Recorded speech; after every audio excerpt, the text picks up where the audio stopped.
this hedgehog. I'm gonna pick it up. Like that to me was funny. It was just it's interesting to see a man who's like so in tune with like nature in a way. It's kind of like I would be scared shitless if a crocodile came at me, but this guy's just like, oi, I'm gonna get this crocodile. I'm gonna make him say hi to the camera. Isn't he oi, beautiful? Oi. Did you ever see the ESPN one with him? The ESPN commercial where they did with him? Was it good? Oh yeah, does he like wrestle the? He's talking to somebody. Yeah, he's talking to somebody, and the Florida mascot comes out. He's like, oh, back up! Isn't he a gorgeous beauty? And he tackles him. He's like, oh, he's rolling. I got him. And the guy's like, Steve, don't. It's just a mascot. Yeah, update that shit. No. Do it. Greg, want to throw me some mic checks? Mic check 1 2 1 2. Mic check 1 2 1 2. Yeah. That's my radio voice. That's gonna get me a job. One of these days. Yeah. I'm still waiting. Imus, call me. I'm your guy, Imus. Is Imus dead? Nobody tell No, me. he's not. His career is dead. Yeah, right. It's been a long time since the name Imus. When he had some strong opinions about that African American lady from Yukon. Yeah. Strong opinions. Yeah. It's like Luger's dropping a deuce in that T-shirt. I don't think I've ever noticed that before. If by a deuce you mean Sting. Yeah. Is that Sting up there? It's not Sting. It must be. Who else is it? It's like Hector Garza. Nobody jobs like Sting. Excuse me? So we started streaming. Anybody watching the stream, I apologize for the audio problems. It's going to sound tinny and it's going to sound like it's distant because we're pulling the microphone from the camera.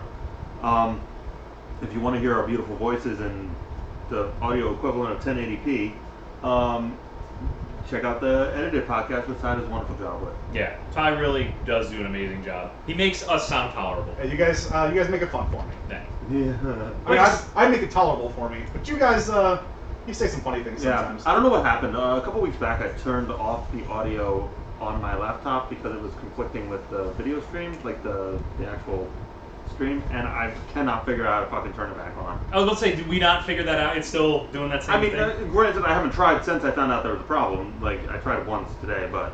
Man, that sounds like a lot of effort. It is too goddamn hot. It is hot, and we got to do work. Yeah. Ah, man. And we got to talk about TNA. Are we there yet? Are we at TNA? No? Kinda. Okay, yeah.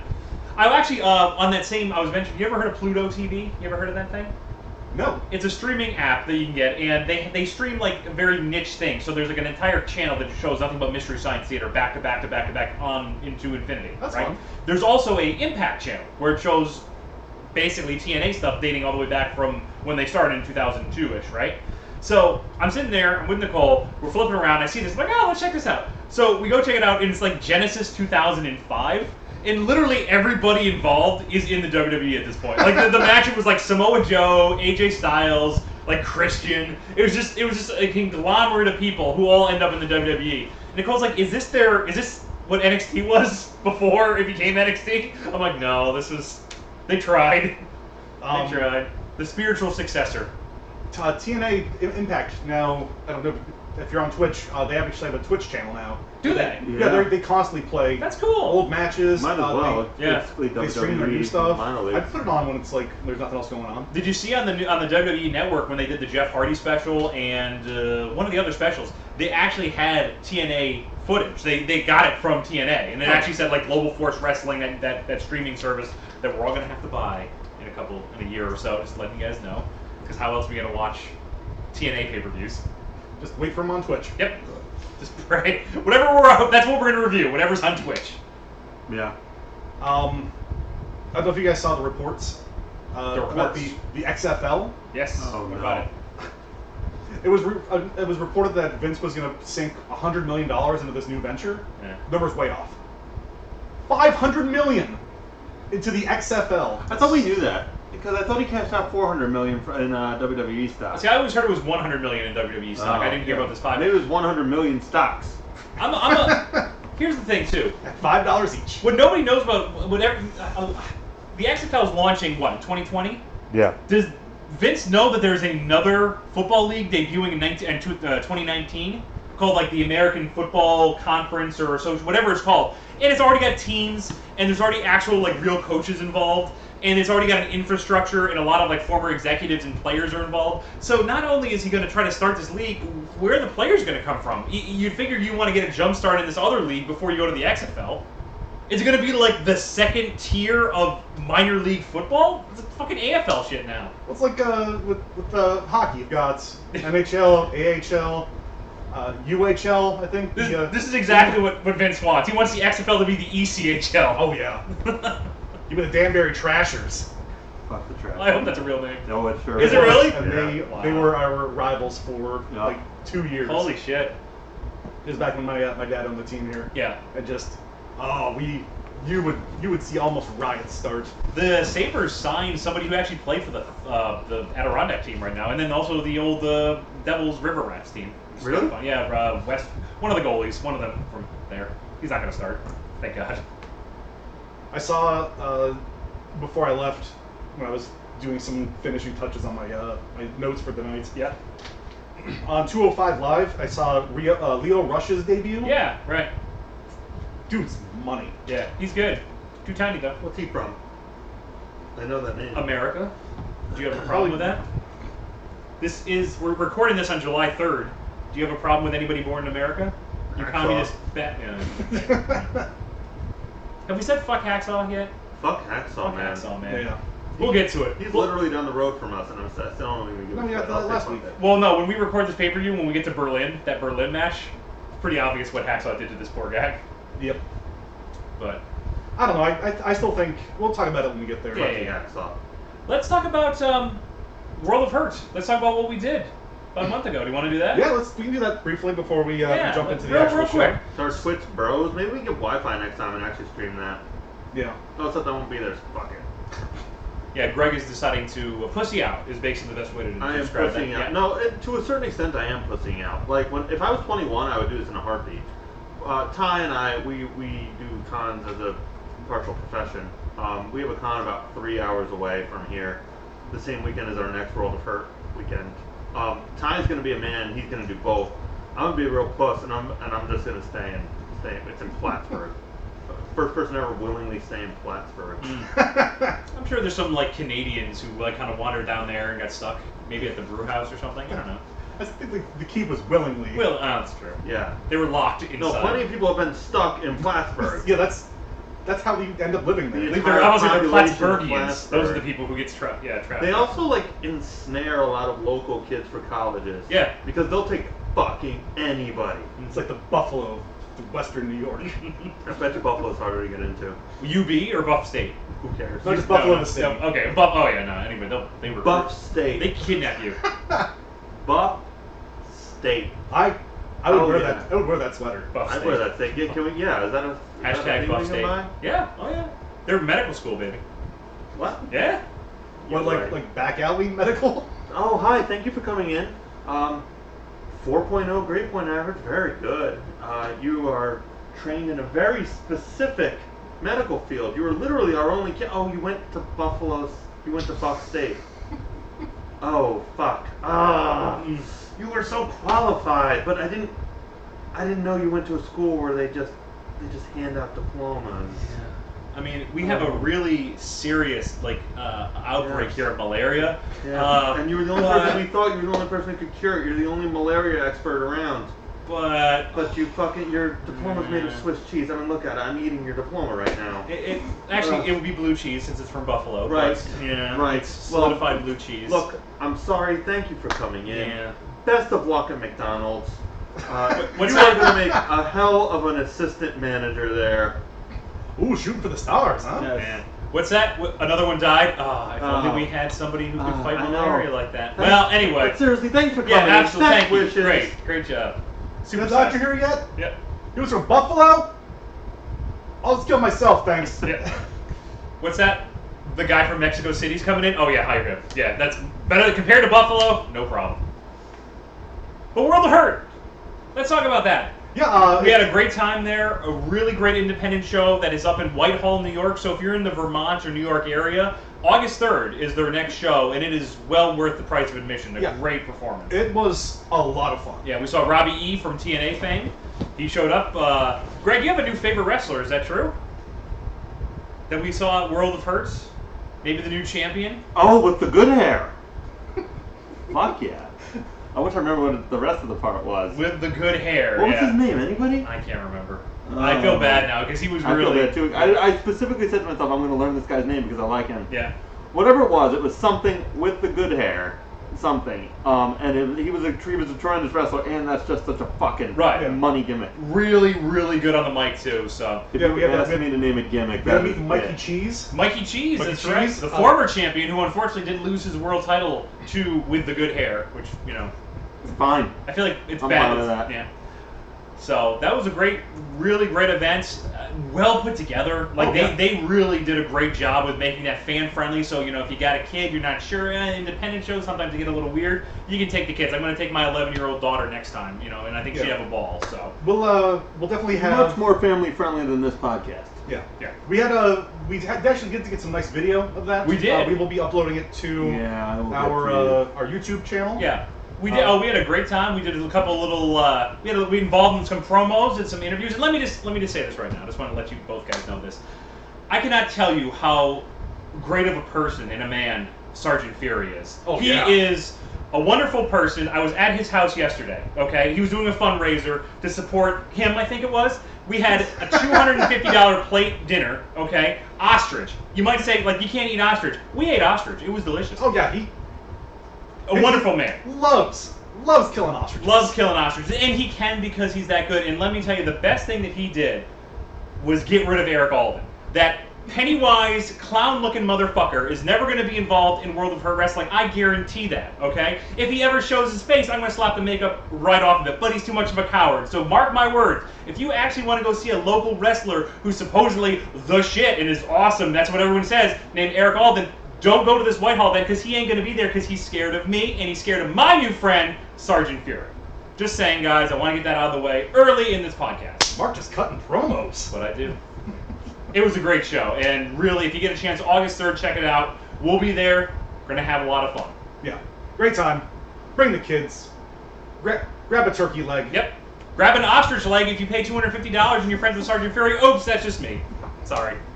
Maybe I'll throw you a couple crumbs. I do love the idea of you just over at his house. Yeah.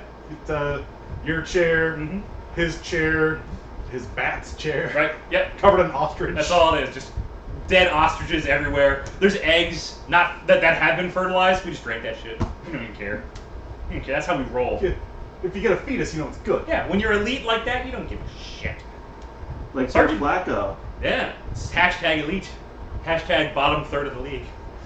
Sergeant Fury, by the way, hashtag all in. I'm just saying. Hey. He deserves to be there. Great man. Truly a visionary for America. Getting rid of the trash in World of Hurt Wrestling. Like Joe Flacco. Joe Flacco, new World of Hurt commissioner. I'm participating. Well, I figure this out. Why does nothing fucking work ever, guys? In life? Did your dog run by a cord again? Yeah. Every single week something new breaks. Yeah, that's life, dude. Yeah. That's when we get older, man, everything breaks. Wait till your knees go. Yeah. No, that's like a year. That's not mine started going. We can get rid of them now.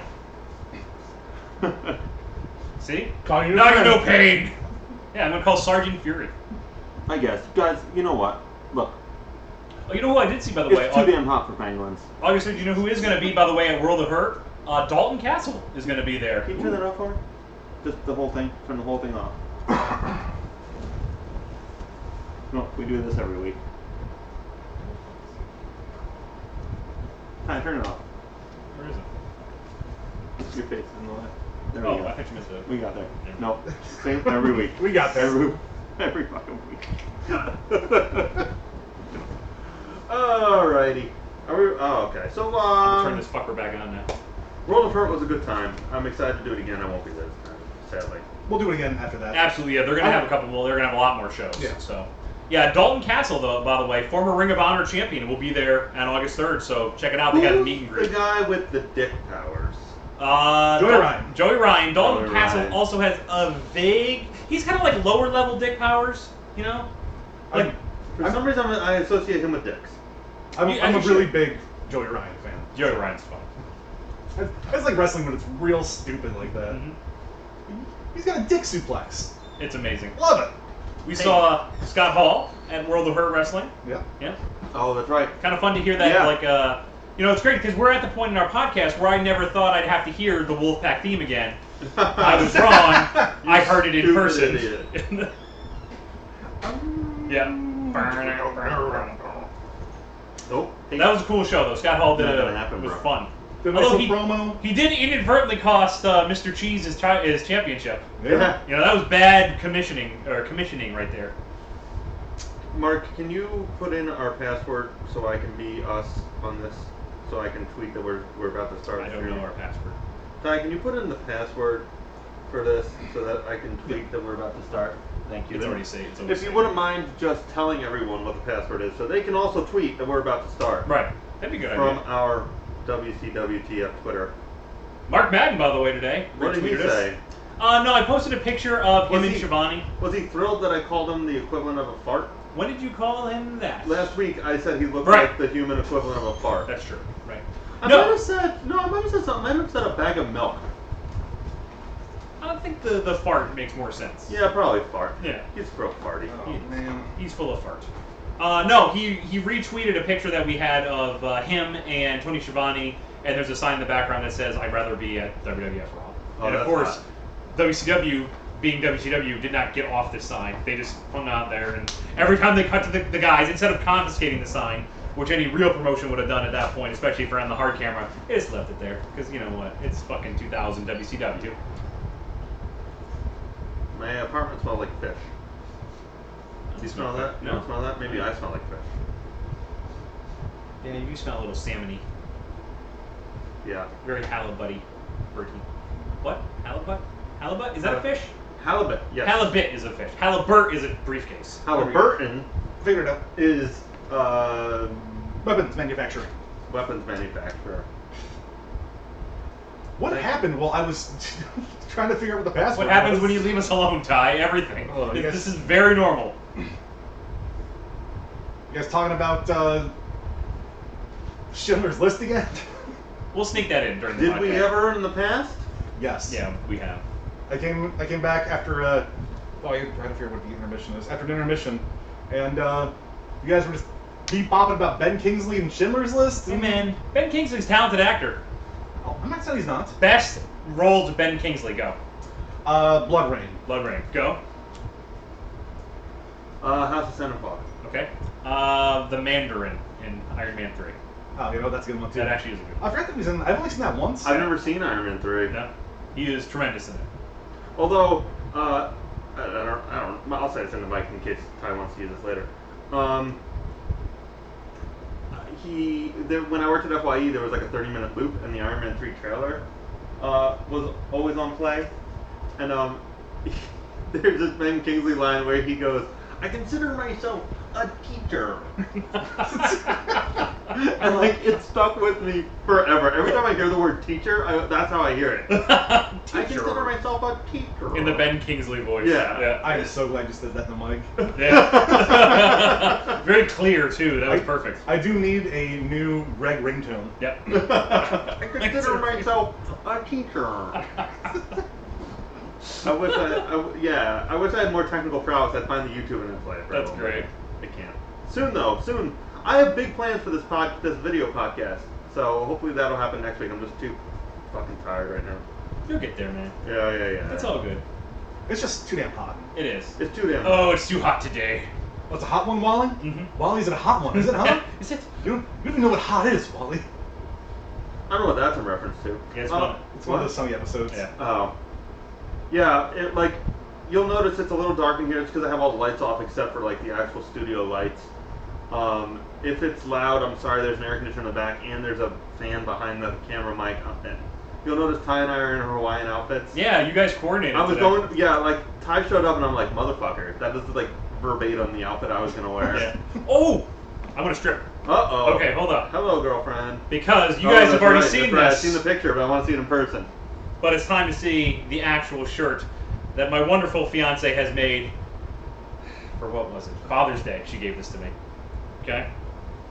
So, I got a question, and that question is, what type of spice sexual are you? Okay? You can either be a bay leaf, cinnamon, or a saffron, and it's got the WCWTF logo on the back. So. Saffron, but I'm a cumin sexual. That's okay, you'll get there. Ew! You don't support me. Wait, are we doing this podcast with a fucking cumin sexual?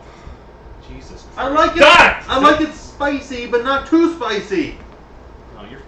I like it slightly rough. You gotta get on the saffron train. Yeah, there you go. Something nice and clean. It's like $300 an ounce. Yeah. I like reading 50 Shades of Grey, but not seeing 50 Shades of Grey.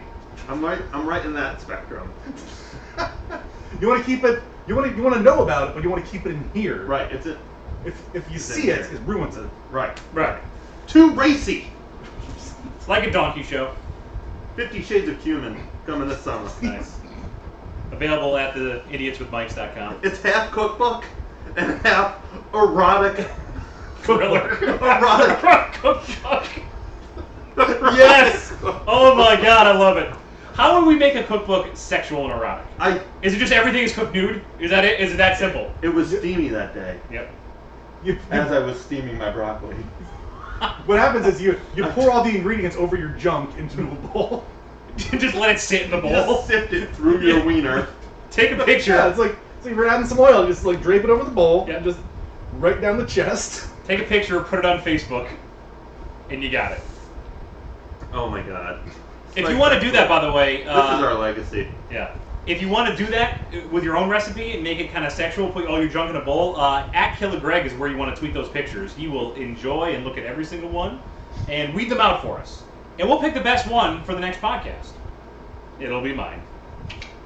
We've already picked it. Yeah. I use a lot of fruit salad. A lot of kiwis. A lot of dog food, too.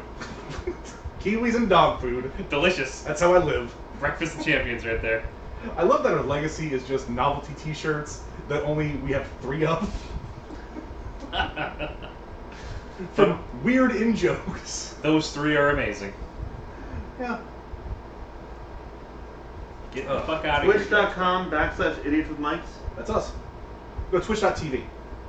That's not, you always correct me. If I put twitch.com, it still works. Yeah, but that's not the name of the website. But it is. Because twitch.tv is not a thing. Fucking Amazon bought it. You think they're going to have a .tv in their repertoire?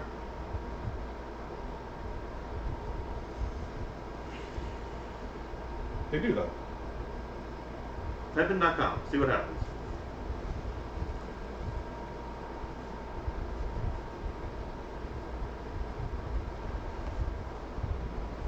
Gerard Butler. Yeah. Oi, governor! Oi, oi, oi! Damn. He's right here, isn't he? It's like he's in the room with us. Yeah. I guess it still redirects to twitch.tv. Yeah, but that doesn't count. Yeah, it does. No, if I tell somebody, if our website, if we have 2 options, if I can tell you it's idiotswithmics.com or idiotswithmics.tv, which one are they going to remember? .tv, it sticks with your mind. Yeah, we're doing a video podcast, .tv. Hey, one person following us right now on Twitch,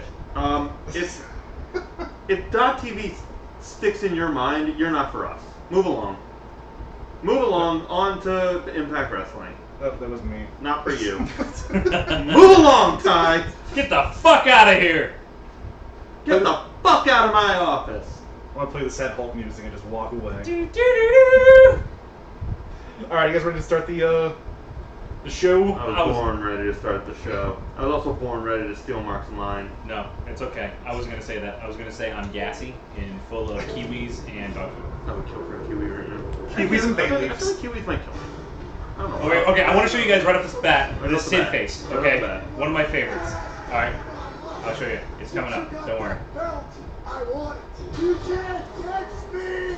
I'm gonna get it for you. Lose your opportunity. It's coming up. Here it is. Watch fish. Someone got a real good kick out of that when they were editing. Yep. Sid face. You want to turn that down? Oh my God, you got kicked in the face. No. Jack Knight, powerbomb Goldberg. Halloween Havoc. I love Sid. You don't think he looks like Swayze? I I don't The know, face, man. like, ignore the hair, ignore the mega perm. The face looks like Swayze to me. I'll have to think about it. Don't you think Sting looks like Swayze? Mm-hmm. And Hogan looks like Swayze? Do you have face blindness where everybody looks like Patrick Swayze? Shut up, Swayze. Was this all set up for that joke? Maybe. Well played, Mark. Thank you. I play the long con. Yes. All right, I've got a little bit of an intro as we Yes. go on here. So, Ty, do that intro. me. That intro sucked. Mark, what do you think about this? How come this isn't on? Why are we fucking it up? Yeah. I was warming my voice up. What? For what? The intro. Lube it up. Would you like some dog food to help lube your throat? Shut up, Swayze. Okay. We're just a pack of Swayzes. Swayzing about. It's Sweet. me, Patrick Swayze. I work at this pet store. I love that. This is where we'll roll. Ty, do your intro. All right, here we go. Ready? 5, 4, 3. Hello and welcome back to the WCWTF podcast. The night is October 29th, 1999. We have air-kicked the Ascension out of their time machines, lost countless Houdinis to swerves, and thrown dozens of Jerry O'Connells into strangely placed meat grinders to bring you WCW reboot that is the Russo era. Halloween Havoc, 1999. Man, how's it feel? How's it feel? We're here, guys. We're here. This is why we started the podcast. Oh. Actually, this is why we It started 100% is when we Yeah. first pitched this idea. It was crazy Russo bullshit. Was the reason we all three got together and started doing this. Yeah. Finally, after 3 years, we are nestled in the bosom of Vince Russo, and that's a good bosom to be nestled into. I've always wanted to be in a man's bosom. Yeah. Well, why didn't you tell me earlier, man? Yeah, get in there. There we go. There it is. That's what everybody wants. That's what Vince Russo does. He brings men together to their bosoms. I feel like secretly he doesn't like that. Eh, He wears a cross, right? He does.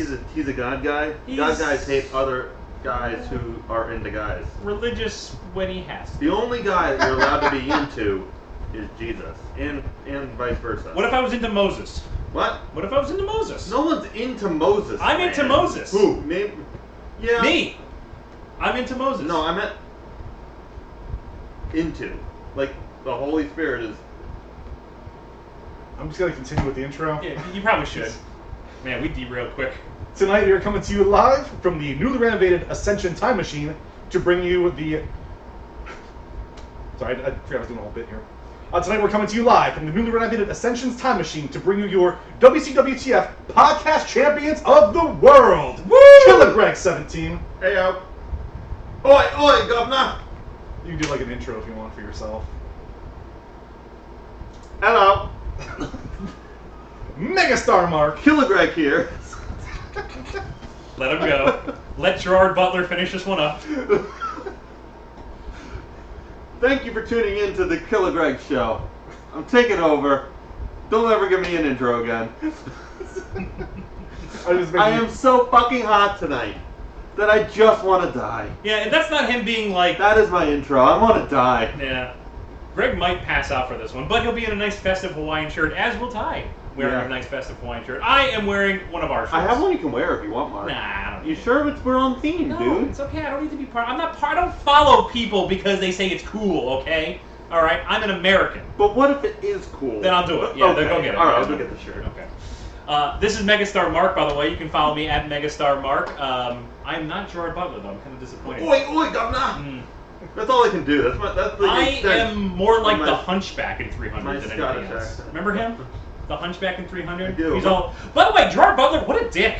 Like you couldn't have had him like stand guard somewhere. Like why are you coming down to this poor Hunchback guy? It was the fucking aughts, man. They threw sick babies into like pits, Okay. man. All right. He's a sign of weakness. He is an abomination. Yeah, in what our part eyes. of this is Sparta didn't you get? This is fine. This is fine. You know what he is That then? motherfucker's like he's not at the bottom of a pit. Good, perfect. He's fodder then for the Persians. Throw him out there when the fucking Frankenstein guy comes off of his perch and is in a thong. Just throw the Hunchback at him. There you go, confusion. No, dude, it's pride. Oh, Jesus Like Christ. we're not gonna put out our weakest. Yeah. Like we have America's got lots of people we could put out front.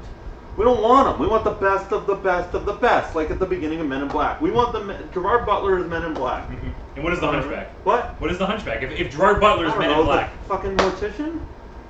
Fair enough. Linda Fiorentino. Is that the her Hunchback name? is Linda Fiorentino. No, the Hunchback would be David Cross. Yeah. In Men in Black 2? No, he's Men in Black 1, yeah. He gets folded in half at the beginning of Men in Black. Remember, he's the guy at the fly swatter. Yeah, the fly swatter. Oh, yeah. Yeah. He had like a real role in Men in Black 2, though, He right? did. Or 3? No, I think it was 2. No, Maybe he's in all 3 of them. He might be. He might be. Men in Black 2 is is a different big pile of characters. garbage. Men in Black 2? I don't remember. It's No, that awful. one was- Is that the one with Rosario Dawson? Yep. Yeah. 3 was good, actually. Yeah. 3 is a lot of fun. 3 almost made me cry. Fucking Brolin, man. Yeah, he's great. Look at Thanos. Sleeping on our couch. Bringing that one back. And That's a real bad joke. no, that's a great joke. I love that joke. Infinity Washer. And I'm your host, the podcast of all time, because I swear to God, bro, I'm the guy who knows how to book this contest, or this podcast. This contest? No, we're booking this podcast like never before. I am the man of 1,004 title changes, Tyrell Runnin. That's a good one. But gentlemen, we are here. We're The Vince here. Russo era has arrived, what, about a month ago or a couple weeks ago? It was very short, very quickly after the last pay-per-view we did. Right. Because I remember they panicked. Because remember at the last pay-per-view, if you haven't heard it already, check out our archives. We go over numbers in that one. And you hear some bad stuff. Bad news about where WCW was headed. They panicked and they turned to Russo. And here he is. His first one that he booked all the way through. Yeah, I'm not going to summarize now, but it's certainly interesting. Mm-hmm. Before we get too far into the show, let's go ahead, kick that theme music. God's Plan. Hey, new Drake album came out last. Yeah. It's supposed to be really good. I'm like 4 tracks in. So far, he's like 3 for 4. Is that the video where he goes back to Degrassi? Because I fucking love that. Have you seen this? No. With what's the song? I'm Upset. Oh no, I didn't know there was a video for that. Yeah, and it's basically him doing a Clash reunion, and he just finds the guys from Degrassi, everybody who used to be in that one, and they just go back to Degrassi and tear it up. It's Wheelchair Jimmy. Yep. He's not in a wheelchair though. The weird thing is he's not in a wheelchair, but the kid who got fucking stabbed to death wearing his mascot uniform isn't there. So he's dead, but apparently he can still walk when he was crippled the last time we saw him. Hey, what the fuck? Where's some canoe? Miracles only happen to Drake. I'm okay, guys. God's Plan. It's God's plan. It's God's plan. All right. I take Degrassi very seriously, and when there's continuity flaws, I get fucking angry. Sometimes he walks, sometimes he don't. I'm going to tell you. God's plan. I'm going to share a little something with our viewer audience. I'm going to tell you my favorite Drake song, Okay. and you all have to go listen to it because it's amazing. I believe it's called Back to the Hood, and I'm going to tell you for sure. Give me 1 second. It is a song about how Drake's girlfriend is a little too ghetto for him, and now all he wants to do is go to Cheesecake Factory because he loves the Cheesecake Factory, but that his girlfriend is scaring all the white people at the Cheesecake Factory. It's a problem we all have in life, really. It's no joke the funniest song of all time. It's off of Views. What's it called? Let's see. Really appreciate Drake. Yeah. I like that he can make fun of himself, and I like that he knows where he's at in his life. Like, I really find that funny. I also like that he's like a diehard Raptors fan. I think that's pretty cool. Too Good. I think that's the name of the song. Go out and listen to it after you finish listening to this podcast. It's so funny. It's like these people drive Toyotas, and you're fucking scaring them at a Cheesecake Factory. It's like, you know, I like it here. I want to be able to come back. This is really what this song is about. You know what I really like? If you don't watch out, I'm going to send you back to the hood. I like 1,200 calorie cheesecakes. That's what I really enjoy. Oh my God, Cheesecake Factory had this burger once. It's called the Ranch House Burger. Welcome to the Cheesecake Podcast. Yes, welcome to the cheese cast. The Cheesecast. It was a hamburger. On top of that hamburger was itty bitty pieces of steak, and then bacon, and then cheese. God. It was the most phenomenal phenomenal cheeseburger of all time. No doubt. My friend once worked at the Cheesecake Factory. He was a chef there. He got into an argument with the chef. And you know how you can see you can see behind it, yeah. He was marinating some chicken at the time. So he started taking the chicken and he was throwing it against that window. Holy shit. So like while people were eating, so the chicken would like splat and then slide down as the marinade. Dinner to show right there, baby. He got fired. Yeah. And then he got a job at the legal seafood company. So. Did I ever tell you, I know you're gonna cut all this out, so I'm just gonna say it anyway. Did I ever tell you when I went to the Philadelphia airport, I got a cheeseburger there, and I was waiting in line, it took fucking forever, and the guy in front of me is like, he's ordered a cheeseburger, I'd never been to this place, and they're like, hey, you want it dipped?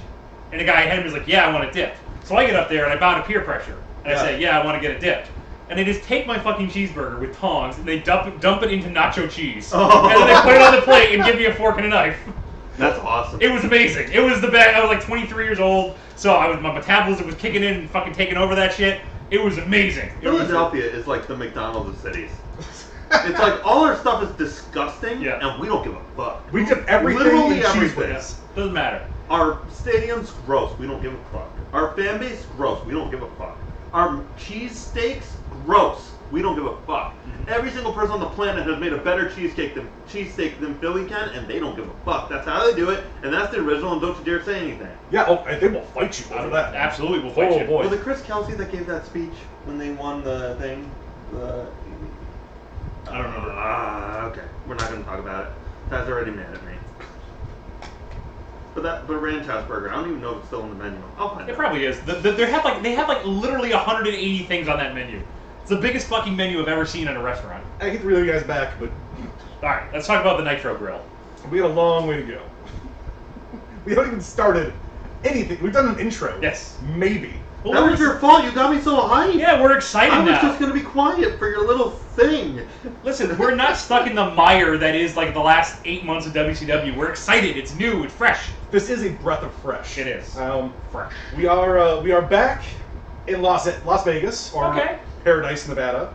The MGM Grand there for Halloween Havoc 1999. Tonight's tagline. Oh, good God. Is probably the most appropriate one ever. The stuff nightmares are made of. Okay. I would say the last 8 months have been a nightmare for me, so this is fine. And now Las Vegas has typically been the home of Halloween Havoc. In fact, I think it always that's is. That's where Macho gave the monster truck away. Yes, it is. That's right. They have the greatest, probably the greatest set in like wrestling history. Hands out. It blows. Like Hands out. WrestleMania can be pretty crazy. That roller coaster they did in Orlando was pretty sick. But man, this Halloween Havoc is just the dopest set. I'll tell you what, like, in a very weird way, WWE's attempt to legitimize themselves, it just falls kind of flat for me. Like, this is fucking wrestling to me. Like, I like this carny shit, man. I'll take this over that fucking roller coaster any day of the week. Their stage almost looks too big. It looks comically large sometimes. And it takes them forever to get down to the ring a lot of times, too, which also detracts from the match. Fucking golf cart Brock Lesnar down to the ring is embarrassing. So this is a good point to talk about the set, I think. This set, if you've never, you've probably seen it and just didn't know it was this pay-per-view. This is the one with a giant fucking inflatable gargoyle, right? It's a gargoyle. Yeah, gargoyle, a demon, goblin or something. who's billowing out smoke through his nose and like bouncing around, so he's like a fucking happy one. And he's holding onto a giant ass pumpkin. Yeah. It is awesome. And not only that, you also have your typical Halloween Havoc tombstones. There's coffins everywhere. There's spooky shit. This is what I like. This is my favorite set we've ever seen on this podcast. And there's a couple sets that we've all liked. Like, I love that Springs Fan Stampede one that looked like the shooting gallery. That was fun. Yeah. I liked the Great American Bash one, or the one with the giant flag. I thought that was a really cool, like kind of good one. Like a minimalist one. The one that had like the little outdoor deck. Yeah, right. Or the barbecue one. This was so good. And it just set the mood. Like, if I'm sitting there and I order this pay-per-view and I see that, I'm already fucking into it. There we go. That set has gotten me interested. So, very good job right at the start. Yeah, right fantastic. So, as we always do, we are in the MGM Grand. We have the crowd right there. Okay. See what it looks like. Oh boy. So it's time for everybody's favorite game. Guess the attendance. I'm on a win streak here. A 1 win streak. There's no top deck, so that helps. Do you want to go, Greg, or do you want me to go first? No, winner first, man. Right. Champion comes to the ring first, right? All right. There's no top. I'm looking at it right now. There's no top section. I wish they were stuck off. They were not just showing a replay right now. But it's a casino, right? You said MGM Grand. Yeah, MGM Grand. Yes. 8,000. No way. It's way more than that. Oh boy, I kind of want to. I have a number in my head, but it's probably too high. I kind of want to lowball you just so I get under you. 11.5. That's a good one. 2 weeks in a row. Oh shit! Oh! The attendance, according to Wikipedia, 8,400. Oh, that was real close. Wow, Well, you know what though? Real close. You know what though? It's a casino. That's what made me think that it was not as big as you think it would be. Yeah, but the thing is, the MGM Grand is the premier venue in Las Vegas. Yeah. Like that's where Pacquiao and Mayweather, that's where that fight was. But every major sporting event in Vegas in the history of the world has happened at the MGM Grand. But they're cutting off, a section for Gorilla, for actually, for you the know set. what? That set takes up a lot. That's a big footprint on a set. That probably cuts off a bunch of that. Yeah, I didn't even think about that either. But because I'm looking at this right now and actually, where would you sit more? I guess once you get rid of the set, you probably sit a lot more people there. So yeah, makes sense. Now. I feel like this is where Ronda Rousey got knocked the fuck out too, Yep, right? yeah, From right. Raleigh home. Right. So tonight, Halloween Havoc, 1999, Vince Russo's first pay-per-view. Mm-hmm. Let's do a little Russo. I know we said we were going to talk. We weren't going to talk about it last time. We talked about it for a lot last time. I cut a lot of that out because I wanted to save it for this. Mm-hmm. Like going into this show, before we watch it, before we've seen it, like what do you know about Vince Russo? Like his WWF days. Like, Yeah. do you guys appreciate his stuff? I think I know most things about Vince Russo. I'm a big Russo fan. The problem is, from what I know about him, he likes to claim that the Attitude Era was him. The Rock, the Rock promo was I did that, and all that stuff. From my understanding, his only real legitimate interaction was with Mankind, right? He had a lot to do with Goldust. Okay. And the initial Goldust character, and then kind of evolving that as it moves along. But to build on your point, I agree. A lot of the bigger stuff, like The Rock and Austin, he didn't really have much to do with that. I'm sure he definitely provided some insight into segments and such. I'm not saying he's completely, right. He doesn't have anything to do with it. But the characters that he had the most to do with were the ones that weren't at that top level. He had a lot to do with Goldust, and Goldust was a great character. Let's not beat around the bush. That was an awesome, really good character. Val Venus was all Russo. Val Venus was start to finish Russo. So those are the type of characters he had more to do with. In Mankind, you're right. Mankind, he did have a lot to do with Mankind, but a lot of that was also Mick Foley. Right. Mick Foley kind of building up on his own thing, and all the backyard vignette or the video vignettes of him jumping off the roof and stuff. Yeah. That's obviously all Mick Foley. But Vince Russo was the one who was you got to get this on the air. Yeah, he'd be the one who would be listen, bro. I've seen. I didn't take any allergy meds today. I'm an idiot. He's the one who would be yeah, you did this. Let's use that. Right. Let's bring back Dude Love. Let's show everybody this, and you can be Dude Love. It'll be crazy cool, and people love it. Crazy, sexy, cool. TLC. Don't trust the Trolls. It's about AIDS. No way. Is it really? No, the video's about AIDS. Huh. Yeah. I thought it was just about Terminators. Oh. Don't they turn into Terminators at the end? They do. Yeah, absolutely. So I'm gonna say a little bit of a spoiler alert for this show. The main thing that I've noticed, especially even as you first start this show, the main thing I've noticed is there's a difference between WCW and Russo. One of the things I'm going to be saying a lot is this is very Russo. It's very obviously a Russo thing. Because as we've talked about for the last 3 years, WCW is hectic. It's crazy. And it all seems almost unplanned. And it's all Hogan, no, brother, I'm going to do it this way, brother. Or Nash being or Hall being so it's crazy. But Russo it's a confusion that is planned and insane. Yeah. It's looking at the inside of a crazy person's head. For the first time, I feel like there's an actual plan. Mm-hmm. Now, is that plan well executed? I don't know. We'll debate that over time. But everything seems to be done for a reason and leading to something else. Yeah. And historically, when Vince Russo, when you hear a lot of the people who were in WCW talk about when Russo came in, they talk about his professionalism, which is kind of that's nothing I expected to hear, considering like the WWE storyline they put out about Vince Russo and how he needed the Vince McMahon filter. Yeah. But just from a organizational standpoint, when he came in, he had production meetings.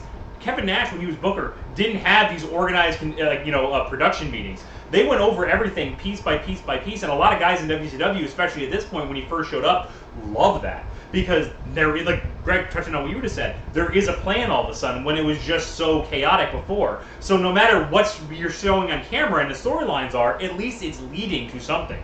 At least there's somebody who's in charge where you can say, that's where the buck stops. You hadn't had that. Now, that doesn't, we'll get to it, but that doesn't last too long because Russo gets undercut quite a bit. But early on, especially with this pay-per-view, he is the be-all and end-all, and it's noticeable. And once we get through with this entire show, I have a lot of things I want to pose to you guys to just throw things out there. But until we get there, we actually got to start the show. Here we are, kicking off. We get a very, very WWF video package. It seems more coherent to me than stuff we've seen in the past, where it's like Nash wipe. Oh, I love the Nash wipe. Hogan, Nash wipe. This, it's like it's trying to tell you what's going on in the insanity that is the WCW title picture right now. You got Goldberg calling out Sid Vicious. Sid's like, oh, I don't know how to say words right. Goldberg's like, kill. Give me Bret Hart. You got the freaking soundbite of, who do you trust? Who can you trust? Trust. Don't trust Sting. Don't trust Sting. And it's fine. It kind of makes sense. Is Sting a bad guy now? I think so, yeah. Boy, he's real badass. He is a bad heel. I really like your observation that nobody's fallen further in your eyes than Sting has since you started doing this podcast. Yeah, it's true. Because especially at this point, he is why would you make him heel? But then again, that was before Russo. I think he turned heel before Russo got a hold of it. So, that's probably not what he would have done. On commentary tonight, we've actually got only two oofs. Yeah. We got, Tony and Bobby, back to the old two-man. Mm-hmm. They're real good tonight, I think. Yeah, they really. Especially Tony. I think Tony's good tonight. Tony's good at keeping the pace. Yeah. He's really good at explaining the storylines. He's probably getting produced more than he has had in the last 2 years. Somebody's probably in his ear, like, remind them about this. All right, bro, remind them about this. That helps it move along at a much faster pace. And you've got Bobby. You can tell Bobby's pretty much on his way out. And he's still doing his zingers, but you can tell he's just not into it anymore. Maybe he's not a fan of the whole new management or anything that's been going on in the last 2 years. Mm-hmm. But you can tell he's not quite there anymore. Tenay got bumped down to backstage interview. Yeah, Mean Gene gone. Yeah, looks like. But that's better than junkyard correspondent. I think Tenay is better as a backstage guy. I think he is too. Oh, he absolutely is. He does get better though, because I liked him in TNA, but at this point he didn't really. A lot of times when we watch these pay-per-views, he wouldn't say anything for 10 minutes. Oh. That's not an exaggeration. I mean, he wouldn't say a word, and then oh, Tenay's still there. That's right. Yeah, Tony has to be like, "What do you think, Mike?" Right. And then it's like, is there a luchador? Is that what you guys are talking to me? What? Gotta jump in, man. That's what I do. Whenever Greg starts talking, I just jump in on that shit. What? Sorry, I just yell it louder. So let's jump into our first match of the evening. No, this punch out. Ding, ding, ding. Ding, ding, ding. For the Cruiserweight title, which we do actually have wonderful Cruiserweight title and World title graphics now, which I think is wonderful. Yep. Yeah. We've got Disco Inferno taking on Lash LaRue, your champion. I would like to note that at this point, Disco comes out first, and Lash comes out second, was the champion. Oh, yeah. And that switches up on... Well, Disco's the champion. Oh, Disco's the... Yeah, sorry. Disco's the champion, yeah. But they... You're right. The order's they always reverse orders, and it's crazy. Yeah. Anything more for the finish on this one, guys? You know what though? Okay, so Disco looks good. Disco looks good, very safe. Greg, what do you think about Lash LaRue? This is our first time seeing Lash LaRue on the podcast. No, we saw him. Oh, we did see him last Yeah, time? we saw him last time. I don't remember that, so this is our first time seeing him on the He was podcast. with Look, I'm not saying he wasn't there. I'm saying I don't remember it, so we're gonna pretend it's the first time. Well, I just want to, like, wasn't he part of the bros who were LGBTQ thing? No, that's Lenny and Lodi. Lenny and Lodi, that's Yeah, right. yeah, that's Lenny this and is the Lodi. first time we've seen. Yeah. I got Lash LaRue. I got Lash and Lenny mixed up. But Perfectly yes, acceptable. First time we've seen Lash LaRue on the podcast. So what do you think about him? Do you have any opinion at all? No? He is like the most 90s dude I've ever seen in my entire life. Yeah. He's missing the puka shell necklace, but he's close. Yeah, like He said puka shell necklace from being Prince Ikea. I don't quite remember much about this match, except for the getting his heat back at the end. Yeah. Which that move looked fucking insane. So I have that to go on, but that's legit it. I'm sorry, I don't have more to input. I got a quick observation about this match, and I want to get your guys' opinion on what you think. All right. Because Lash LaRue obviously is a younger guy, a rookie. We haven't seen him very much at all. I'm wondering if this is very old school, but Disco, we all agree, is one of the safer workers out there, right? Yeah. And he's also a veteran. He knows what he's doing in there. I was wondering if they threw LaRue in there with a guy like Disco, said like, "Hey, Disco, let us know what you think. Like, does this guy have it?" That actually brings up a good point. I thought this was hyper sloppy. Oh yeah. You know, a lot of really basic things, like clotheslines specifically. Like every clothesline that Disco did on Lash looked like it impacted wrong. You know what I mean? It either hit him too hard or just completely missed him. Yeah, exactly. right. And there was a ton of that in this match. And a lot of that was positioning of Lash. He wasn't in the right spot or didn't know which way to fall. Timing was just slightly off in every single aspect of this match. Mm-hmm. He always seemed like he was rushing to get to a spot that he was supposed, like a mark he was supposed to hit, or forgot, or like, you know what I mean? Like at one point I think he jumped over Disco, but like the timing was incorrect, and he, clips him a little bit. It's like if you ever play like No Mercy or WCW versus NWO in the 64. If you have the two guys like run at each other and they just kind of collide, they go. Oh. Yeah. That's this entire match. A lot of that, for sure. So maybe that's what you're trying to bring up now, and I'm glad you did, because I distinctly remember that. Yeah, I just feel like they sent Disco in there. Maybe this was a Russo thing. Sent Disco in there like, we got this young kid. Let's see if he's got anything. Let me know what you think. Like in WWF, they actually used X-Pac a lot for that. Yeah. Where they would send X-Pac out because X-Pac was a very good in-ring worker. He was their it was their standard. Right. He likes to tear his butthole and shit in bags, but he was a very good worker. And he would tell the guys in the back, like, oh, this kid's got it, or like, may want to send him down to developmental for a little bit. I feel like Disco might have been that measuring stick. Sure. If it was, there were so many botches in this match.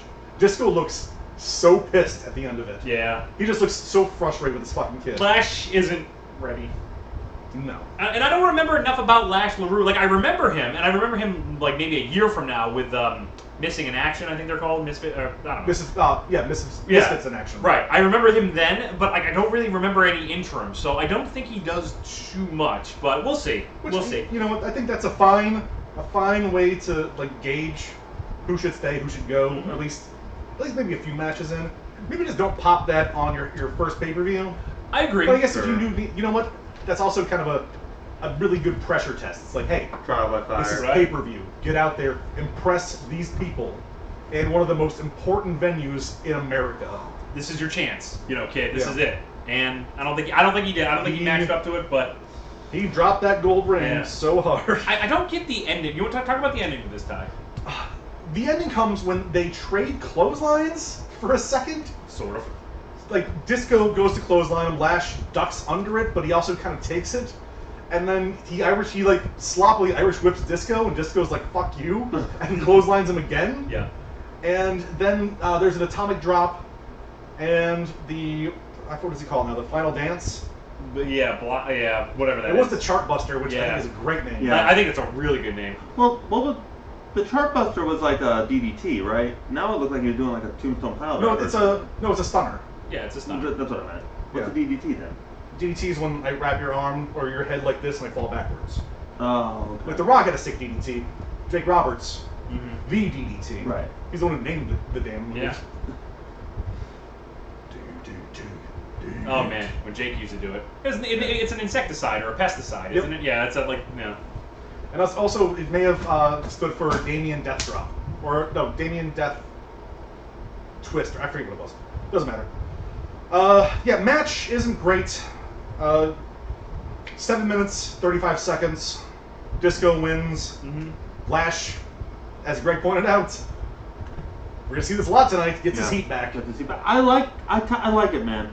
Okay, like to a certain extent, I like it. Yeah, no, I'm okay with him getting his heat back, but it seems like he's the face here. So is he just supposed to be like a tough face now? Is that the idea? That why he got his heat back like that? I don't think was Lash supposed to be the face. I think so. No, Disco's always a face. Even when he's being an asshole, people like him because they can dance. I'm just saying, like, it didn't really fit the character a little bit, which may be a Russo issue. Like, I mean, like sometimes he does guys do stuff out of character. All shades of gray. All shades of gray, right? So that's a Russo staple. It really is, Ty. That's a good observation. We cut to a video of early today. Do you guys have anything else after that? I cut to a video of early today when the Revolution has split. Shane Douglas and Perry Saturn on one side, Dean and Benoit on the other. Dean and Benoit tell Saturn to tell Shane to shove the Revolution up his ass. That hurt. That's a lot of people. Like the Ass American count number 1. Put it on the board. Yeah, there's a lot of language, foul language in this one. It offends me. I also like how they broke up on a loading dock. You know, the worst breakups happen on a loading dock. Oh my god. I mean, I'm into my girlfriend, but like, if we're ever gonna break up, I know where we're going. Right. On the scale of suckness, it's like via text, via loading dock. I broke up with wife number 1, number 5, and number 12, all on loading docks. Number 9, by the way, that was broke up by knife. What's that? That was a hot air balloon. That was also another good one because we were stuck there. I couldn't leave. You know, wasn't 2 and 7? Wasn't that Cheesecake Factory? 2 and 7 was Cheesecake Factory. 3 I just killed. What? You just kept blasting the hot air balloon. Yeah. Thinking it would make it go faster, but it actually just kept making you go higher. How do I stop this thing? You actually weren't planning on divorcing her, but she died from lack of oxygen. 7, I was just whipping chicken at her. That somebody was throwing it against the thing. I like that all of your breakup stories are just stories that I recently told. It's a coincidence, Greg. That's what it is. I was in the background at every single one of those stories. All those breakups were with Greg. Yeah. We broke up a shit ton. Oh no, are we divorced? Hey. Not for long. Greg, I don't want to... Wait, I don't want to spoil anything. No, let's go to the loading dock. No. Save that thought. To the hot air balloon. To Target. We go back to the back with Mike Tenay and Harlem Heat. They cut a promo. They're gonna beat up people. Yeah. It's like the most wrestling promo you can get. It really is. It's basically just brah brah brah. I'm gonna win. And then it's like, what do you think, Stevie Ray? He's like, what Booker said. Yeah. But worse. Yeah. He just has a tape recorder and just plays it. We gonna kill the filthy animals like the vermin there is. Okay. All right. Yeah, we get it. Yep, Dial back the hate there, Stevie. What did they do? We don't even know why they're fighting. It just, whatever. I hate you. Kidman and Ray had taken their titles probably the night after they'd won them last pay-per-view. So get better at wrestling. And then Ray got injured, so they vacated the titles. No, you don't say. Was it his knees that are fucking plastic? Are we about to watch Harlem Heat win titles for the 3rd pay-per-view in a row? We sure are. In fact, I have that written down. Spoiler alert. Oh my god. Yes. But it's not even that good. Match number 2, a no DQ triple threat match. Pass. Pass. Phone a friend. With the First Family, Harlem Heat, and the Filthy Animals, Conan and Kidman. Ugh. This is, first off, fucking the First Family with Jimmy Hart come out wearing fucking Halloween masks. That's literally the only good thing about this match. Yeah. No, the only good thing about this match is that Bobby says, I thought the First Family said they were coming out in masks. Why aren't they wearing them? Oh, It's like, haha, they're ugly. So First Family, by the way, because the First Family is a plethora of shit. This is Walmart lesbian and ass donut. So these guys come down to the ring with the fucking, the push cart full of hardcore shit. I had a mouthful there, dude. Sorry.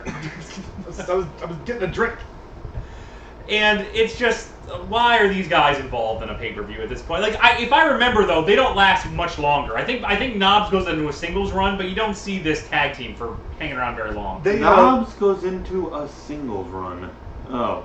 And then Morris once Misfits in Action. Right, another one of the guys who shows up in the Misfits in Action thing. So Yeah. that's a few months away. At least I'm sure there's a downtime for them both. Yeah. Fucking please. So yeah, as Ty said, the titles are held up. So this match will decide who is the champion, right? Yes, and it is a no disqualification match, which technically all triple threats are. But these guys take all liberties with that. Mm-hmm. We have 2 refs tonight, which I wonder if that's going to lead in some weird fuckery at the end. Yeah, but you know what though? The commentators talk about that early and often. So thank that once again, we got a plan here. The fact that they even mention it at all is a huge step above what Sometimes we've your seen. plan is stupid. Right. But at least you have a plan. Right. Exactly. And the match starts. It goes into hardcore brawling. That's better than what we saw at the last show that we did, where the guys got into hardcore brawling and did a fucking mat classic halfway through it. I appreciated that it was just like We're going to brawl to the outside. Yep. Then we're going to have 5 minutes where we follow the rules. And then we brawl the outside for another few minutes. That might be one of my least favorite matches I've ever seen. Rules. And this one though, you know what? I'm glad we had like a kind of a hardcore, crazy, batshit insane match because it is fucking Halloween Havoc. There's coffins. There's fucking ghosts and goblins and shit out there you can hit with. That's what I expect. Version of a rubber shark. Yes. But we do get some Havoc at this Halloween Havoc. Mm-hmm. Oh, that's fun. I have some match highlights. Stevie Ray hitting a nasty boy with a styrofoam coffin lid, which I thought was really funny. The finish of this comes when he hits him with a mummy. Just a mummy. Which was on Crowds of WCW on our Twitter account. If you follow us at WCWTF Podcast, Was it you would have pronounced seen the that one. Yeti? The Yeti. Maybe it was the Oh, Yeti. you know what? That may have been a call. That was supposed to be a callback to the Yeti. It might have We been. do know fucking how. way. If Russo does love his meta bullshit. Shivani though, that was the perfect chance. But you know, Shivani's kind of slow in the uptake. He Yeah. was like, "Oh, it's a mummy." I'm like, "Come on, buddy. It's a mummy! a mummy." I'm sure Russo was just like, "Say Yeti, Say it. say Yeti. It's gonna be hilarious." And Janae's like, or Shivani's like, "Why would I say Yeti? It's a mummy." What's wrong with you? Hugh Morris drops Kidman on a chair, Oh yeah, that was gross. Yeah, that was gross. and then they set Conan up on a table, and he does this. Like, as much as we shit on Hugh Morris, his moonsault is Oh, pretty He's one of good. the best in the game. It's fucking athletic as hell Yeah. for a guy who's over 300 something pounds. Nothing motivates you to jump off a top rope more than something in your behold. Why'd you say it's so weird? Behold.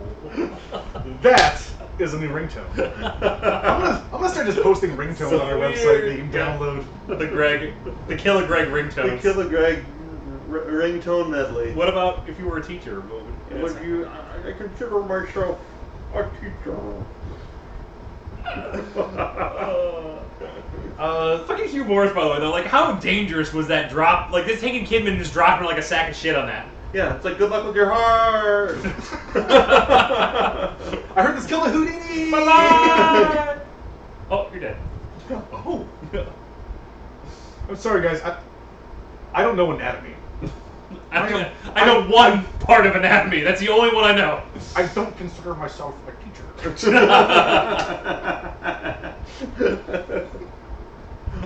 Anything more for the finish on this one?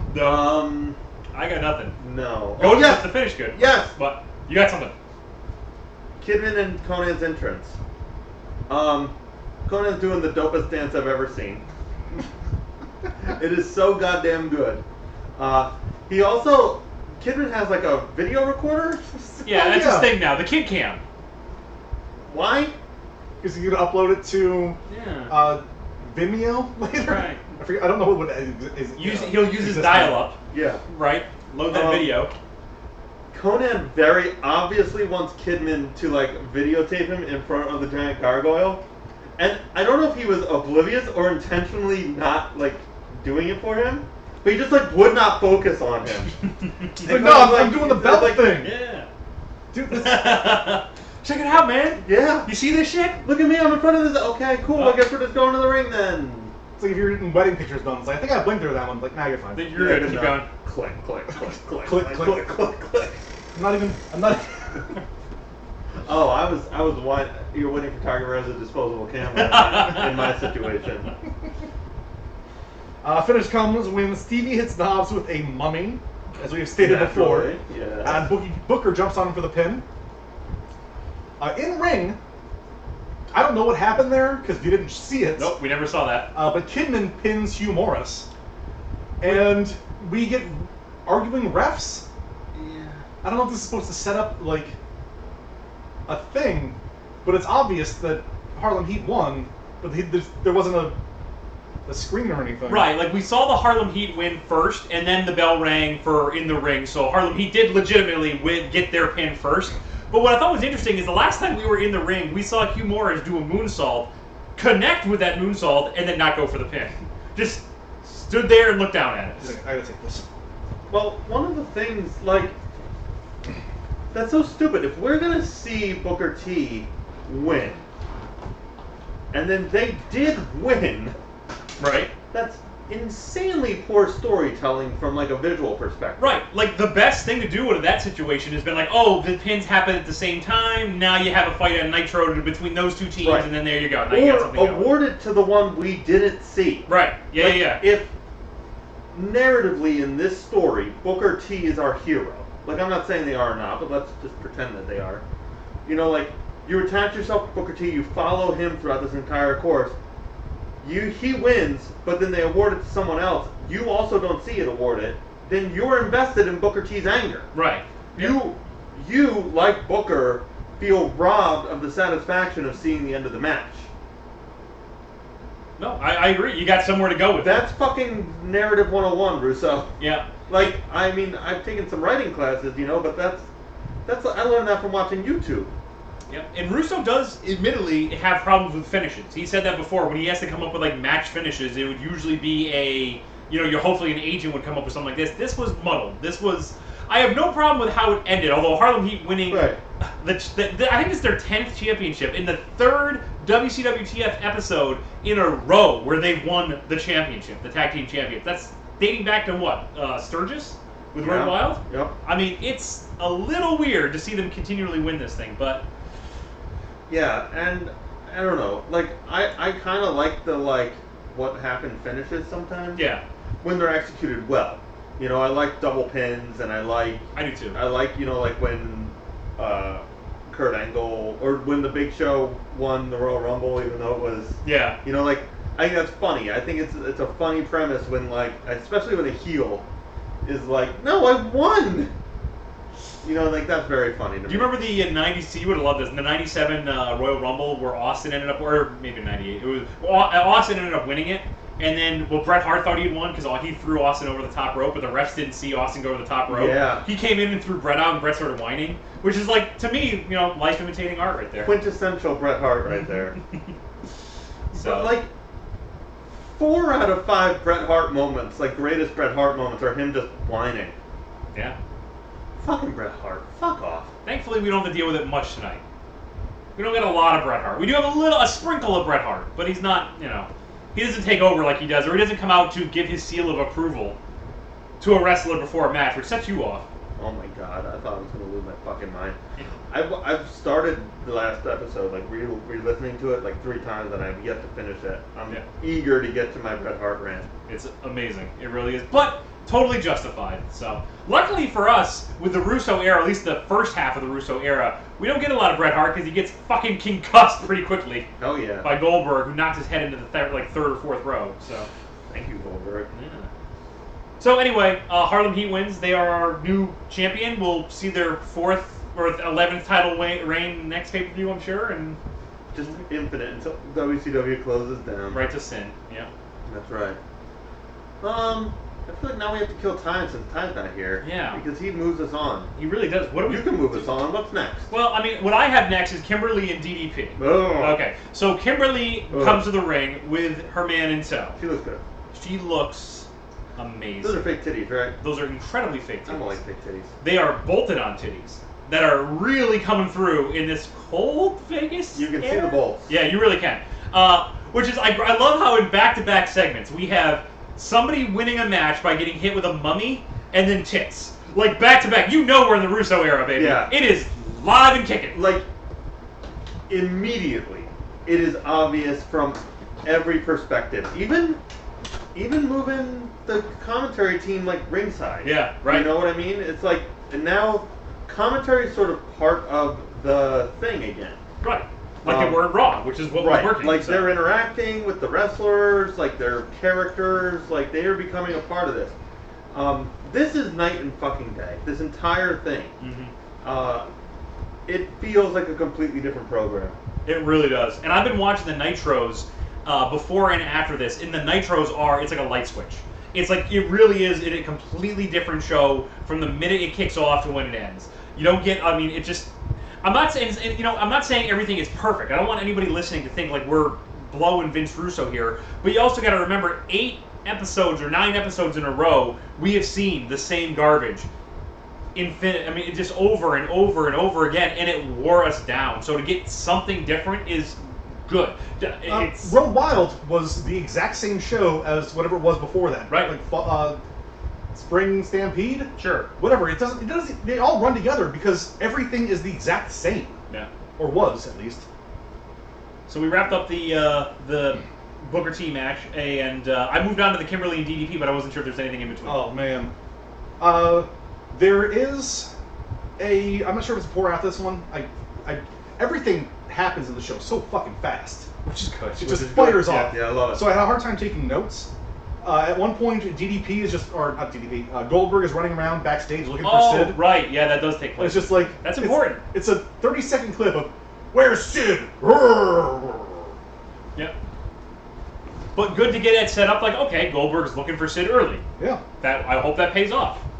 Did you mention the fact that DDP uses the word swerve in his promo? No, all we mentioned was that Kimberly got down to the ring and had bolted on tits. Oh, she is just. You know when showgirls, when they're like, yes. like, do you want ice? And she's like, why? And she sees all the other girls, they're like, beep, beep, popping them nips. Mm-hmm. She has the nips fully popped. They're in Nevada. Yeah. There is no way that it's less than 9 degrees in that arena, and she is just popping them out. Yeah, they turn the heat up in casinos on purpose. Actually, I think it's the reverse, isn't it? What is it? There's a reason. There's a temperature fluctuation in a casino on purpose. I think they keep it hot. I think it's keep it hot. Yeah. That's why they bring in a cooler. Right. If you're on a hot streak, to cool them down. That is distinctly made up. Yeah. There was a whole movie about it. The cooler. That's not what that meant, though. I did. He's a bad luck guy. What does that have to do with the actual temperature? Oh, yeah, good point. All right. William H. Macy runs a little pool. Yeah. we're gonna send him on in there. He has a low body temperature. He's just covered in ice packs. Hey, William H. Muffin, go in there and give this guy a back rub. He's on a real hot streak. Hi, guy. The casino pays me to do this. Played. Would you have liked that? If you were at a casino and William H. Macy came and gave you a back rub? Only if he quoted Fargo to me while doing it. See, for me, it would be only if he quoted Last Dragon. Then I'd be happy. What name? Say one William H. Macy line from the Last Dragon joke. Your hair isn't working for me. Wow. You win. Podcast over. All right. Ding, ding, ding. Join us next time for the Cheesecake Factory Last Dragon podcast. Oh, I love that. We eat a cheesecake. And watch The Last Dragon? Oh my god! Last Dragon. Holy shit, like my birthday's coming. That's how I'd love to spend my birthday. Oh my god, we'll do it, Yeah, man. I love that. Ty and I recently saw Bruce Leroy. Yeah. That was fun. Oh, you saw Timac? Yeah. Really? Motherfucker looks good. Dude. Motherfucker looks real Where good. was he? At one of the cons? At Eternal Con. How was Eternal Con? We're not talking about that again. But did he have a crowd around him at least? I wouldn't feel bad if he No, didn't. there was nobody there to the crowd. Fucking Kevin Nash was there. Yeah. Just stood alone for 8 hours a day. Holy shit. Enzo was there, and Enzo he was was there. getting fucking bum Yeah, rushed. he was fucking swamped. Really? Yeah. But Kevin Nash was there and Timac was there? Kevin Nash, Timac, Christian was there. Tommy Dreamer was there for a minute, but he wasn't signing or anything. I think he literally just came by to say hi to everyone. No, I think he hung around like the wrestling booths with the guys just to be like a little addition. Maybe. He definitely wasn't there the second day. Man, It was just Timac. yeah. I love Tommy Dreamer. I like the fact he Me just too. shows up places. He's like, Yeah. hey, I'm Tommy Dreamer. I'm here now. Yeah. Come wrestle for me. Check me out. Have you ever wrestled before? Don't need to. It's half the fun. Learning on the job. Don't mess with New Jack. Here's the cheese Yeah. grater. Don't have New Jack cut ya. Mm. Learn that one the hard way. Cut you deep, bro. Womp womp. So yeah, Kimberly and DDP. they're out there in the ring, and they're talking about Ric Flair. Do we want to talk? Do you want to try to dissect what happened? Okay, there. Yeah. There was wait, a am I guessing, or do you want Ty to tell us? Let's hear. Well, I want to hear what Greg thinks happened first. He won her in some wrestling match. And then as a stipulation or a reward, or maybe she's his slave now, he spanked her 14 times. I'm guessing in the middle of a ring. Okay. Ty? Not a bad guess. Nope. It was a ruse, you see. They were going to bring David Flair up to a hotel room, feed him a bunch of red wine. Yes. Actually, you know what? That's almost there. Put on House Hunters. I love House Hunters. House Hunters and red wine. Get his cheeks super rosy. Get his cheeks super rosy. That's actually Who's a good boy? That's on the grand scheme whiteboard. Yeah. Get David Flair to a hotel room. Get his cheeks super rosy. R the shit out of him. Crossed out.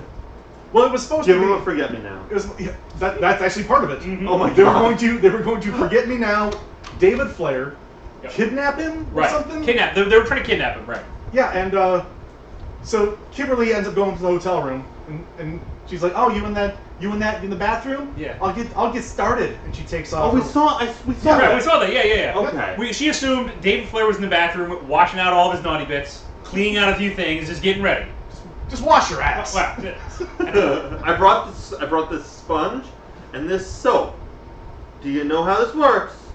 You're eating the soap. Are No. you sure? Okay. Okay. Nope. Take that out of there. Take that Put out. it in. Closer. Good. We'll take it. Take the red wine. Drink this. Yep. Nope. Other hole. Uh-oh. The other hole. Stop doing a handstand. It's called a keg stand. I saw it in a movie.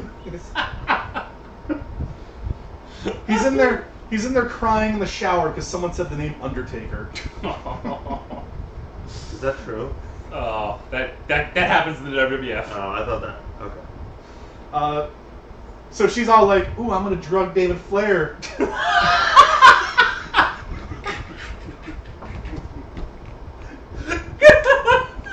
And then the door of the bathroom opens. It's Rick wooing into Flair and all over the place. Like, woo, woo. What's up, girl? I'm a 14-time champion. I'm gonna 14 times spank you. Woo, woo, woo, woo. Number one, I love that Ric Flair counted 14 spanks. Number two, ooh, I'm a drunk David Flair. That's amazing. That's what all girls do. So this is the promo after that. Mm-hmm. Because, there is a lot to unpack in this promo. Yeah, so it was a plan that fell apart because Ric Flair showed up and ruined it. Because David Flair said, "Dad, a lady wants me to have the sex with her. Could you go up there and do it for me?" I don't know how to make it with a lady. Yeah. Could you perhaps show me?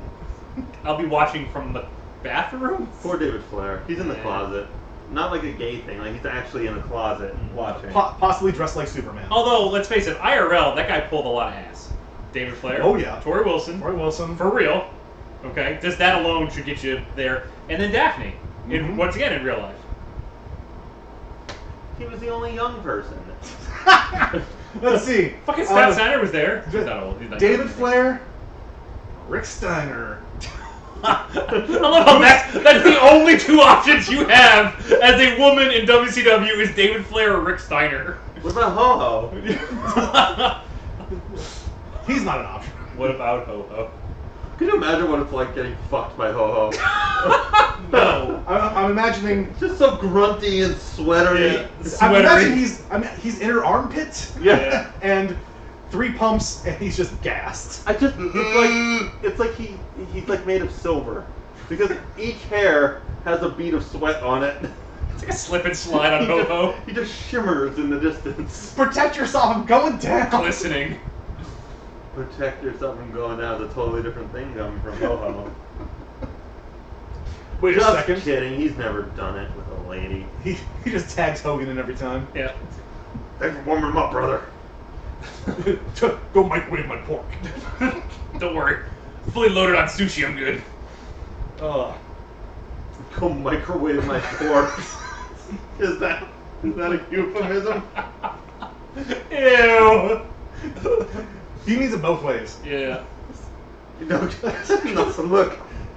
I literally want you to warm up this pork, and then while I am eating it, go nudge, nudge, wink, wink, warm up that pork. Oh, just blank stare. So He's fucking a pork chop. you want me to order out? He's got his dick in a pulled pork Uncle sandwich. Hogan, I'm multitasking. I did it! Will you love me now? I did it, brother! Brother, cousin. Brother, cousin. Multitasking, wow. So Ric Flair slaps her ass. Kimberly apparently didn't like that, Well, yeah, okay. which I don't know. At one point, it's like, yeah, you got the drop on the people trying to drug and kidnap your son, but maybe don't assault them. What level of morality are we at? Okay, so who's in the right here? So somebody's gonna Oh, no one. Somebody's No one's gonna in the drug and right rape drug and kidnap your son. You get in there and sexually harass them first. Not even harass. I'm gonna put that in assault. Assault, right? That's planned. So- 14 slaps. Nobody's got any nobody's got the high ground here, You right? know those slaps lingered. Yeah, It was right. like slap, squeeze. How quickly does playfulness turn into assault? With Ric Flair, Yeah. one drink. No. Let me. Okay, so look. Ric Flair thinks that he's going to this room to have sex with Kimberly. He comes out eager to have sex. Quickly grabs her, starts smacking her ass. At what point is it like how long do you have to realize that this is unwanted? I think after the first no, stop it. A lot fucking less than 14 ass slaps, Craig. It can be really quick. No, No, there's no way okay, Ric Flair's all right, like, right. Everybody go right now, all right? 1, 2, 3, 4, 5, 6, 7, 8. No, we're well past that at that point. Well and past. that's not even. She couldn't count that. Right. All right, Greg, ready? Stop me at 14. Stop. Nope, that was Yeah, 11. wait, yeah. Okay. That's Well, he declared his intent. He told her he was gonna slap it 14 times. that makes it better. Does it? I don't know. All right. No, This is a You weird know what? plan. You know what? Thank you, Vince Russo, for so far turning this podcast into immensely more entertaining. We have. I know, and Greg almost died. Oh, so did Jarrett. We'll So- talk about it later. So after they Kimberly does her spiel about how, oh yeah, you may have. It's. I find that everything's so uncomfortable because it's not even like you did this to me, Rick. It's like you did it 14 times. Me and DDP, that's a warm up. Yeah. Ooh. It's like oh, you are. As much Probably as like Flair would be like, yeah, bitch, me too. Yeah. no, I was literally warming you up. And For Hogan. I was porking my warm up. And Ho-Ho. She talks way too much about DDP and her fucking, and it's almost to prove like DDP is like, no, it's okay that I wanted to go fuck a David Flair, which was like a swerve, but it's not a swerve, and now I was gonna go fuck Rick, but that's not a swerve either. No, I still want to fuck DDP. Weird, like unnecessary. Like we didn't need to Yeah. have that side part of this. Oh, and then things get only weirder. Yeah. Because DDP is all like, hey, Rick, have you seen my wife's nipples? Yeah. They're everywhere. Also, we can go ahead and if you want, we can slap and tug and jacket. Yeah. I was pretty sure DDP was threatening to rape Ric Flair here. I'm pretty sure they're jerking each other off. Yeah. Yeah. I don't know if it's rape if you're both doing it. If Depends you're if it's it depends if it's consensual. If you're both raping each other at the same time, is it still rape? That feels like you're going in a circle. It's like I'm just trying to hunt your butt and you're trying to hunt mine, so we're just like in a circle. Just like around the table. I believe that's called a daisy chain. It's how I fight. Whenever Greg gets into a fist fight. Oh God, man! Strap match. Ah! No, I'm attached to him. Yeah. But yeah, this is all build up to him challenging him to a strap match later. Yeah, and DDP takes off his belt to try to emphasize this fact and takes fucking forever to get this belt off. He's just like, huh?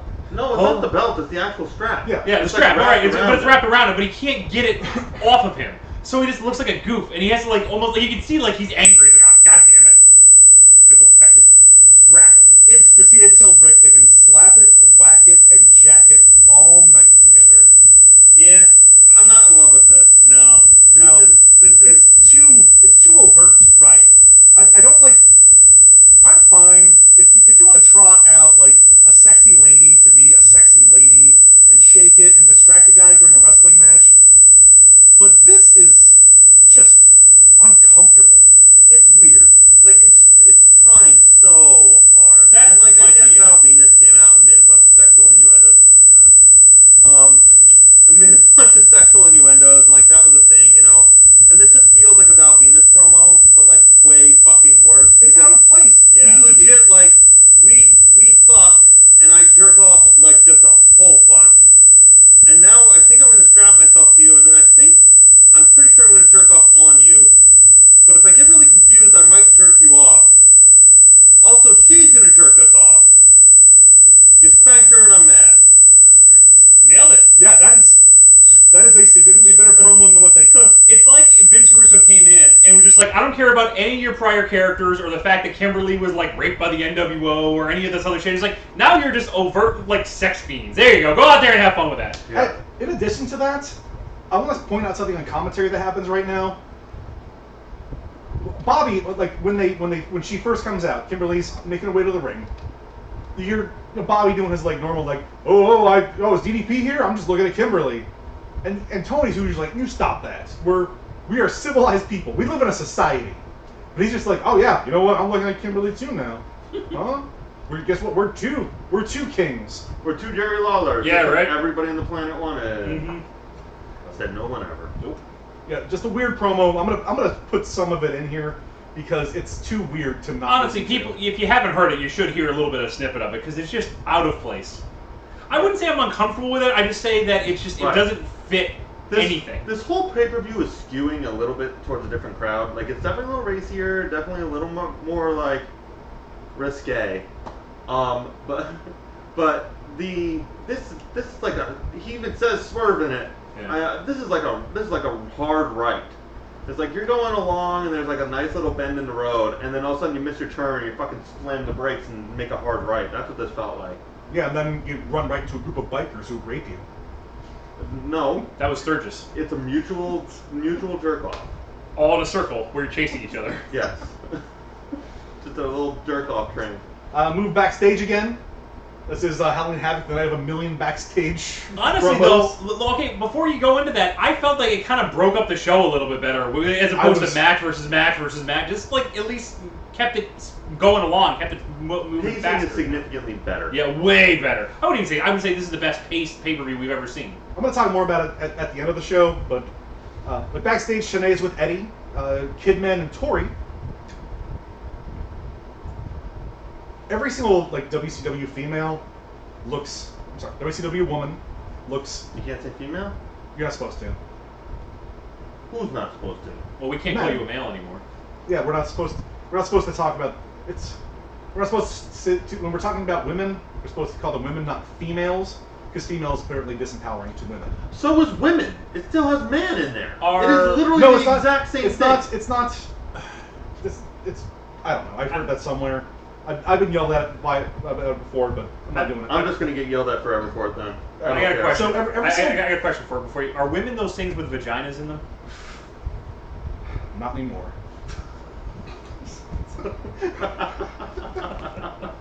You didn't watch GDQ.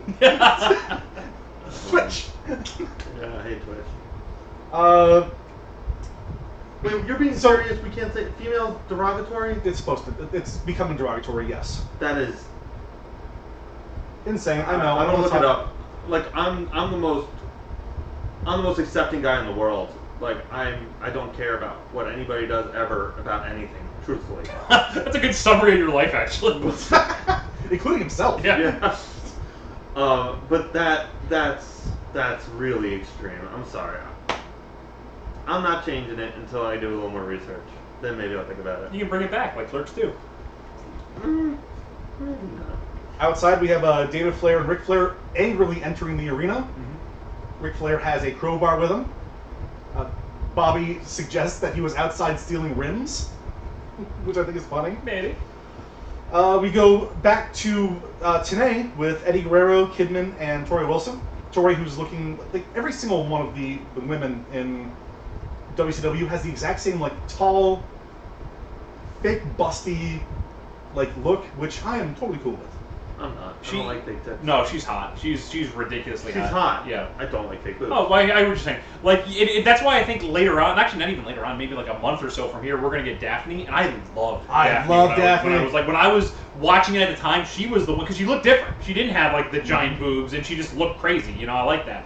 I like my chick's crazy. You like a crazy chick? I do. You know that. I love Daphne through here, through TNA, through her entire she's career. great. She's I like really to be good. in constant fear that my girlfriend will set my bed on fire. Or stab you in the middle of sex. Sure. That's a fun one, in too. the middle of sex. Actually, the problem is... Hey! You got laid.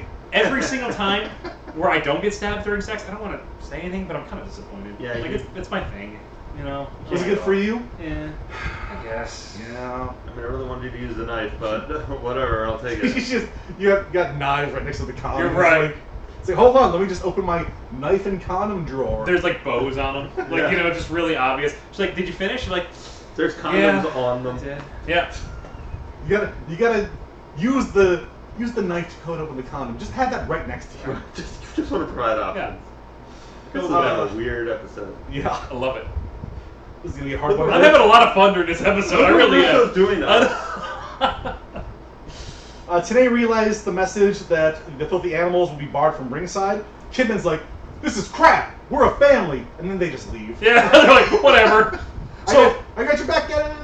We got to talk about this. So Eddie Guerrero, what did he do on Nitro? Like, why is this? What is it? What did Eddie do recently? Do you remember?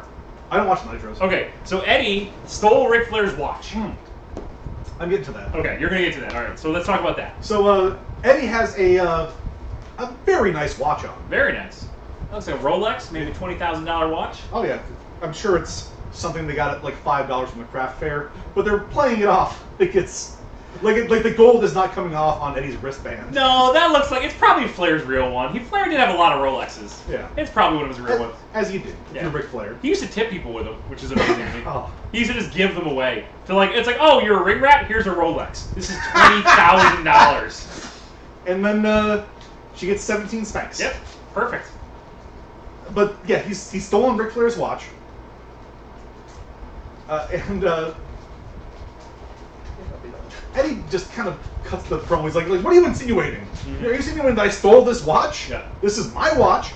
I've always had it. It was given to me by my grandfather. He's doing the lie, I cheat, I steal Eddie that he will become in the WWF.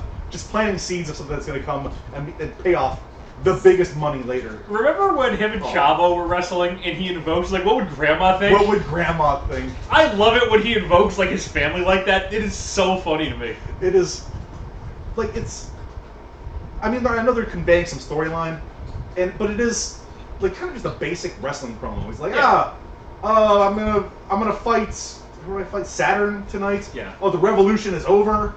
Every revolution has to come to an end, and I'm gonna start with Saturn.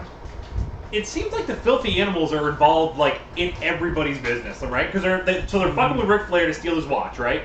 They're fucking with Harlem Heat too. Earlier, remember that? Yep. And now they're also, I guess, involved in an angle with the Revolution. It seems like there's only like 4 guys in this fucking thing, and they're all fighting different factions. It seems kind of might be spreading that a little thin. I don't know. They're almost trying to do like a new NWO thing, but it's just not with those guys. Working. No, it doesn't work with those guys. They're trying to be like not even that. They're trying to be like a DX thing, where it's like, oh, they're the guys they're messing with authority. Yeah, good point, Ty. And especially considering Russo came over from there, that's probably his version of that. Good point. They're fighting the top guys. Yeah. It's like, oh yeah, well. Yep. Man. Like this is kind of a fun promo, and Eddie looks fucking dope. Yeah, he does. Eddie, this is like peak Eddie before he gets WWF roidy. Mm-hmm. But man, Eddie. Oof. Moving on to match number 3. Saturn taking on Eddie. In this Nitro match. Yeah, I did not like this one at all. I was just bored. It's... Alright, well, first off, this is a match that... it should be a Nitro match. This should be leading up to the pay-per-view. The pay-per-view should be Eddie and Rick fighting over the watch. Fighting over the watch. You put Saturn with one of his ex-buddies who broke apart from the Revolution. That's where that's how this ends. This is one of those lead-up things. But no, here we are, Halloween Havoc 99. This is on record. And these guys just kind of sleepwalk through this. It's neither guy gives a shit. Because of the match, we know we're waiting for the swerve. Yeah. Well, the Revolution's going to come out and interfere. Ric Flair's going to come out and get his watch back. This is not going to end clean, and everybody goes home. Yeah, but why did it last? This lasted a while, right? Do you have the time? I know usually do that again. What's the time on this? I'm 11 minutes. 11 minutes. That is way too long for a match that's going to end with a storyline ending. Like, not even an actual like an ending to this match. Sleepwalking is a really good way to put this, Ty. Neither guy seemed like they were into it. They knew what was happening. The moves weren't botched. It wasn't like Lash, LaRue, and Disco. They were fine moves because these guys have experience with each other. But it just was like, it's like an exhibition. It was like, look what I can do. That's a fine drop kick. How about my drop kick? Excellent drop kick. You know? Yeah, it's just blah. Yeah. They don't fire. They just kind of they have cruise control set at 60. And you know we were supposed to get this hatred between the Filthy Animals and the Revolution. I felt nothing in this one. I didn't feel like there was any anger they've already there. broken up the Revolution. That doesn't matter. Yeah, just not my thing. So I mean, crowd's dead. Yep. I'm dead. Yeah, a couple boring chants. I'm just waiting for the thing that's supposed to happen. Mm-hmm. It's like when you're watching a horror movie and you see Jason like in the back of the screen, and it's like, come on, you're gonna get there. Someone's gonna die. Let's go. And then they do a 12-minute monologue about how the GDP of Mexico needs to be higher. It's like, no, I don't care about any of this. It's informative. It's fine. You're making good points, and I agree, but fucking die already. What if Jason were a Latino? Have we thought about that? Jason. That's French. Okay, Hasten. Voorheesburg. Hey, shit. Jesus Voorheesburg? A Jewish Mexican? Yeah, you know what? I watched that movie. This is a new world. Anything can be anything, man. Don't close yourself off to your dreams. Anything before the finish on this one? No.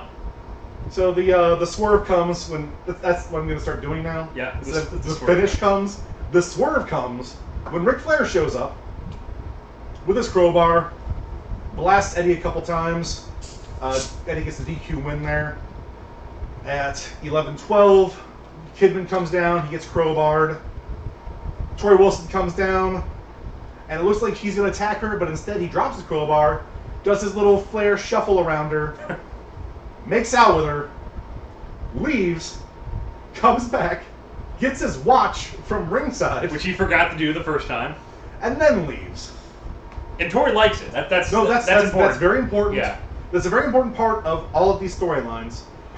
When these girls are being forcibly slapped, spanked, or kissed, it's okay because they're also into it. But you know, chicks, man, they're secretly into all that stuff. Especially if you're like a 50 or 60-year-old dude, you can just like go up and grope a chick in the middle of like a public area, and they will love that. Especially after you've already murdered her boyfriend with a crowbar. Yeah.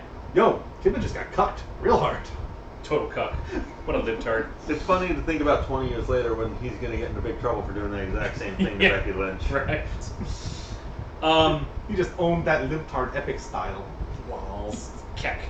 I love how angry Greg is. He's laughing now, but he did this look. Yeah. Inside he's dead. That was the pure disdain of everything that the internet is right now. I hate the internet. We're just running through I it truly all. do. Every horrible thing that exists. I can't have cheeseburger. I didn't go on Facebook for like 3 or 4 days, and it was truly liberating. I never go on Facebook. Don't do that. Don't do that to yourself. Yeah, but I need to do it for work, and the rest spills into it. Yeah. It filters in, yeah. Tori Wilson looks like Gwen Stefani tonight. Oh, I made that comment. She looks dead on. Like that late 90s Gwen Stefani where it's like the halter top and then the baggy jeans. Totally look like that. Gwen Which is funny. Stefani is no joke one of the hottest people of all Oh, time. absolutely. Yep. But it's also funny because, like, I think I remember last show I mentioned that Rey Mysterio looks like the drummer from No Doubt. Oh my so God. we're getting like a really. I don't know anybody else in No Doubt though. So those what are you're the other saying two. is there's Tony the bass player. Tony the bass which player. every early No Doubt song is about. Really? Yes. Oh, that's right. They dated, and then she like They yeah. dated and broke up and She- then hit it big. She like So, like- Morissette it. So like Yeah. all of Tragic Kingdom is about their breakup, and then they sold 12 million copies and had to tour around the world, basically singing like just every night, doing songs about their breakup. Ah. So what you're saying is Tori Wilson tonight is walking in the spider webs. Basically, that dude died and went to hell for 3 years. Yeah. You know what helps though? That paycheck. Yeah, yeah. And then they put out another album. No one cared. And then Gwen said, "Fuck you guys," except you, bass player. I can Fuck do you that guys, again. I'm a Harajuku girl now. Yeah. I heard she's a hollaback girl. No, she ain't no Halloween. Oh, ain't no hollaback. You girl. stupid fuck. Also, props, Super kawaii. props for getting that word right. I can never do that one. What is What? it? Harajuku. Oh. Harajuku. Now I can't do it now that you put me on the spot. Harajuku. Harajuka, right? Harajuku. No, I think you got it wrong. Nah, fuck. You fucked me. You guys are Everyone's fucking me, guys. Stop fucking me. 17 times or 14 times. It's like that circle. 14 times. Everybody's just trying to fuck me. We cut to the back, and it's just a. Speaking of circles, one dude on top of another just pounding away. This pay-per-view's It's Goldberg on top Change of of pace. Sid. Goldberg on top of Sid, just punching him right in the face. You know what's something I find very interesting? I watched a different thing on this recently, and it sort of got me thinking about it. How like homosexual extreme masculinity is. Oh yeah, absolutely. Like it's such a weird dichotomy where like it's so to the extreme that it's like almost approaching parody of itself. The best example of that is if you ever see a bodybuilding competition, which is all about like masculinity and muscles and then you watch it like I saw something about the WBF, you know, Vince McMahon's body. Did you know he had a bodybuilding federation? Okay. Wow! Not just that, but like the whole show, if you watch it, it's very, very weird. It's just like it exudes like the homosexuality from everything you see, looking back on it in perspective. And at the time, it was just like, no, these guys are masculine and strong and macho, and you're like, no, it does not age well, Right. You know, or age, you know, it does not age appropriately to what its original intent was. Not aging well isn't quite right. It's just like the perspective changes. As it Yeah, ages. right. Yeah. It definitely does. It's just peculiar. Well, I mean, it's. Because they didn't give a fuck. Like, dude just walked around in short shorts and no shirts all the time. Yeah. And like that was totally normal in the 70s. Right. You know, we joke about the Norman Smiley dad. Like, it's exactly that mentality. Like when I was growing up, this was whatever. Right. But now like a dude walks around in short shorts and no shirt on. It's like, oh, yeah, Like- well, I know what's up. Yeah. Right. They had a They like to be comfortable on a hot day. We all understand. Yeah, makes sense. I wish I had short shorts and a halter Speaking of top. which, everyone, let's just pop our shirts off.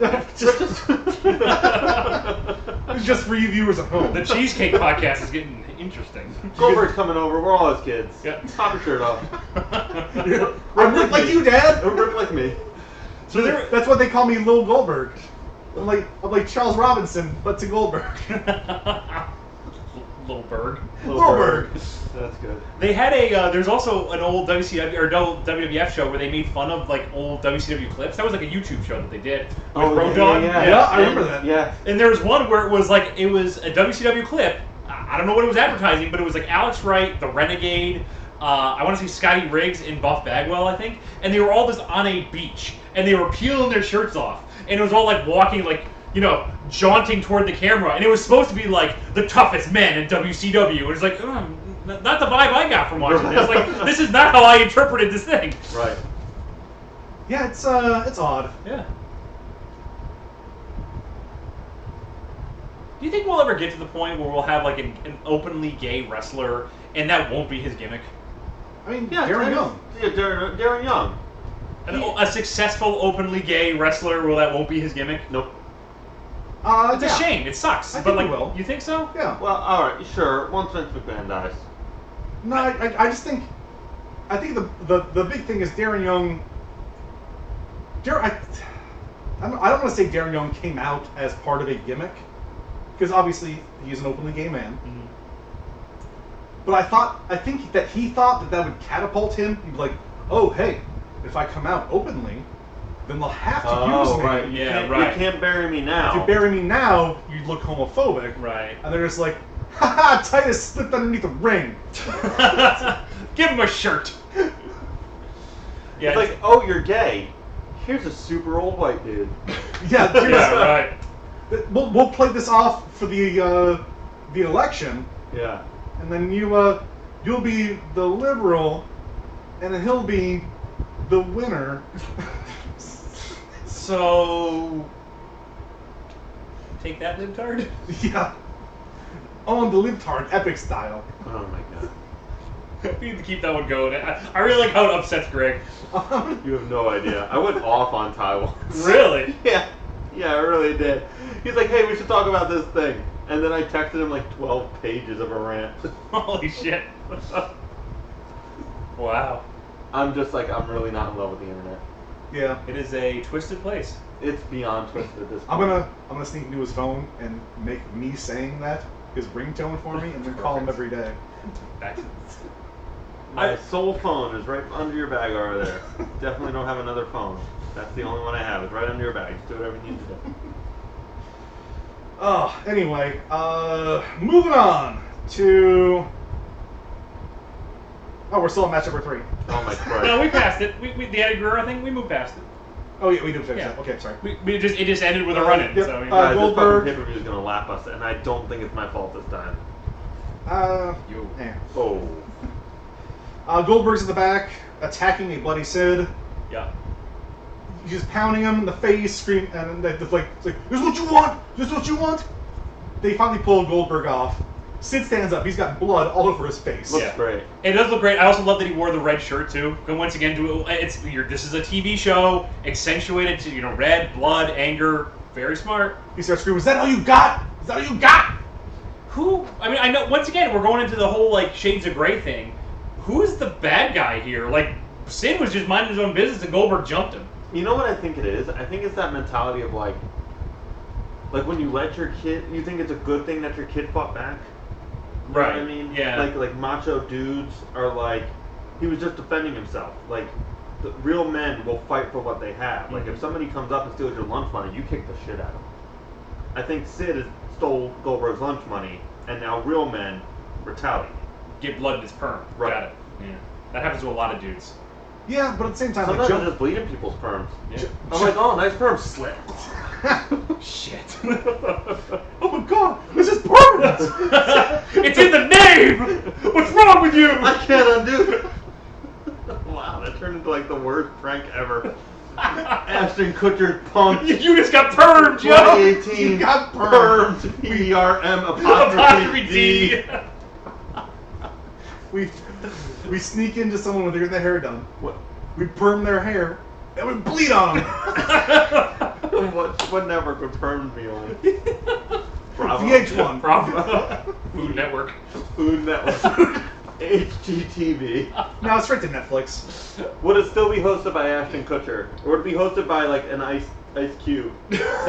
since he once had a perm. I was gonna say Oh yeah, we need somebody who actually had a perm at one point. Yeah. Ooh. I guess. Sid Vicious. Sid Vicious. He's not He's doing still it. around? Yeah, he's alive. Hey, yeah. There we go. And he lost blood. I'm out of blood, but my perm's still strong, brother. We got your career for you, buddy. Also, I'm talking like Hogan now. This is permanent. Permanent.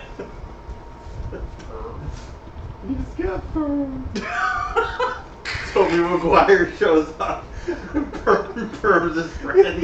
You just got permed, bro. Is Andy Malinakis dead now? No, he's still. He can do it. He's back on perms. Yeah. Jack Shepard isn't doing shit. He's back on perms. Gotcha. What the fuck, man? That was an artery, dude. Hi, Andy Malinakis. Mila Kunis shows up. Yeah, I was gonna say Mila Kunis has got to be involved. I'm just like, Mila Kunis just permed me. Also, I think she's dead. She had very little blood. She's Hold on. tiny. I'm gonna poke her with a stick. Yeah, she's dead. She's definitely dead. We gotta get out of here, guys. Seth MacFarlane's gonna kill me. So McGuire's like, guys, come on, get in the car. I can't go through this again. Get in my Civic. It's hatchback Civic. We can fit at least 7 people in here if we all just curl up real small, just like I always am, because I am Tobey Maguire and I'm 4'6". The fuck? This is the best podcast we've ever done. This is easily the worst podcast we've ever done. Yeah, this oh, this is gonna be a lot of work. When the highlight of your podcast is that you came up with an idea for Firmed, you did not succeed at your goal. We need a show poster.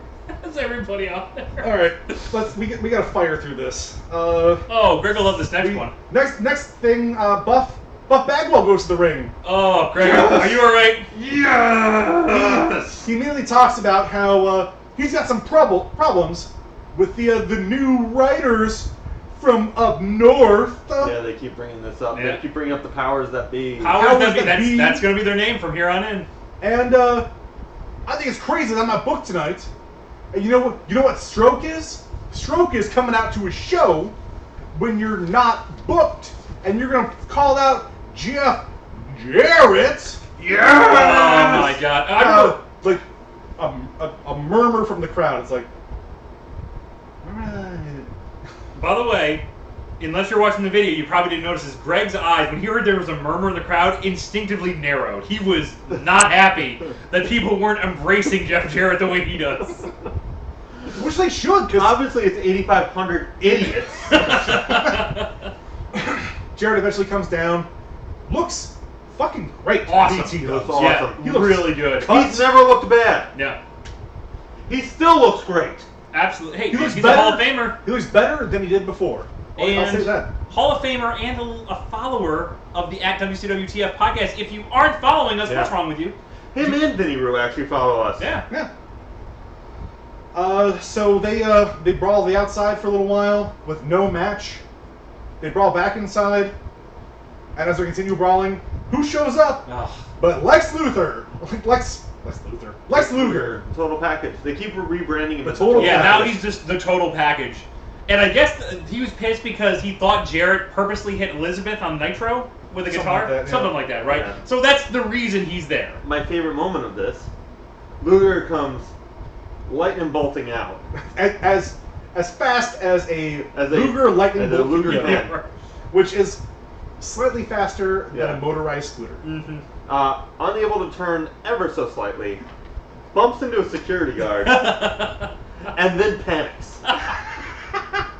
Oh God, Mr. Russo! Like he recovers, but there is a noticeable moment where he says to himself, "Oh no, now what do I do?" I saw that. I half expected him to like Truman show it and just look directly into the camera, like, "What do I do now, Mr. Russo?"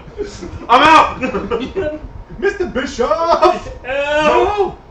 Mr. Russo! And it obviously flusters him. 'Cause what happens next, Ty? He gets into the ring. Well, JJ and Buff are brawling in the corner. Grabs Double J's guitar, and he's gonna hit Double J with it. Ooh, yeah, he is. He's gonna hit him square center with that guitar. Goes to swing. Double J does what you do whenever someone's gonna hit you with a foreign object. Right. Drops down. Somehow manages to clobber both men with the guitar without breaking it. You had one job, Lex. It's so funny. And then the best part is, after he fucks that up, he then proceeds to break it on the turnbuckle, showing how easy it could have been done, and he just couldn't do it. It's like if you were shooting a basketball at the rim, you miss the rim, you miss the backboard, you hit the pole holding it up, and it snaps in half. And then you pull out a gun and shoot the backboard. Like, I nailed it. And also, too, like, he hits Buff pretty hard with that neck. Super Oh, yeah. hard. And it's a good thing Buff doesn't have any, like, severe neck problems that could, like, backfire. Like, you unsafe fucker. You're almost as bad as Hacksaw. You are as bad as Hacksaw. How do you fuck up this spot, man? Jesus Christ. Oh, and then he doesn't even check on Buff. Double J beats it because he's like, I'm fucking out of here. I'm done for the night. Good night, everybody. And then Luger just doesn't even check on Buff and just like, I'm gonna get you. and we're not going to follow that at all. So I'm just going to go back and ice my knees until I have to worry about a match later. I have seen China hit somebody with a fucking guitar, and she can't get out of her own way. China is uncoordinated as shit, and she managed to hit people with guitars all the time when she was feuding with Jeff Jarrett with no problem.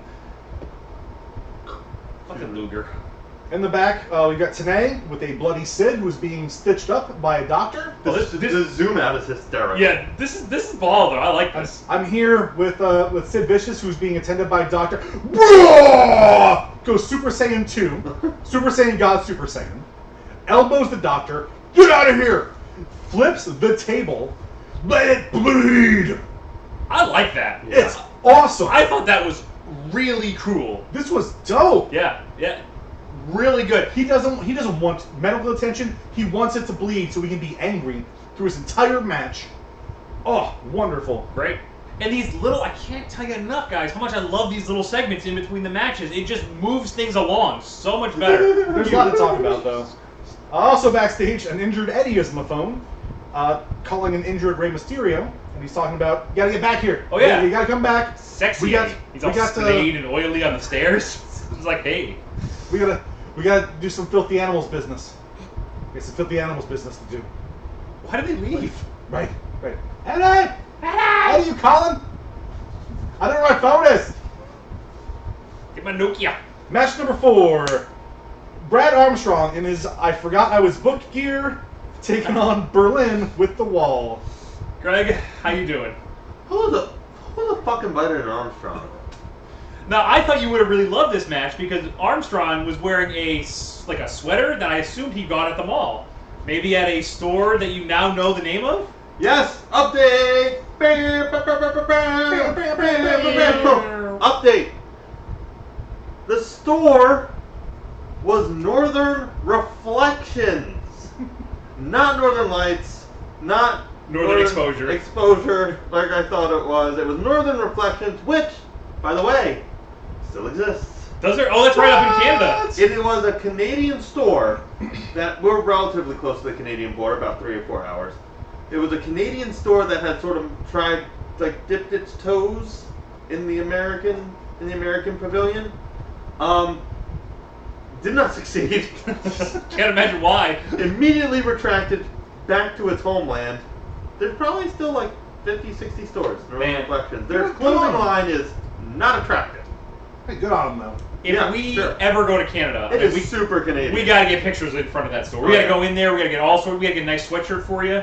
Really? What sweatshirt would you get? Would you get a polar bear? I really want one with a bunny on it. Bunny? Yeah, like a green sweatshirt with a snowscape on it and a bunny. Maybe a log somewhere, a pine tree in the background. I'm gonna get a sweater that says Majestic Places in a really annoying font, and then a picture of a Wawa on it. Oh, that's nice. That is real nice. But now we have to deal with Brad Armstrong, the man's man, the American hero, the Hulk Hogan of not being Hulk Hogan. Brad Armstrong taking on Berlin, the German, with his bodyguard, the Wall. This is what if you watch NXT tryouts, or if you watch the people warming up at an indie show.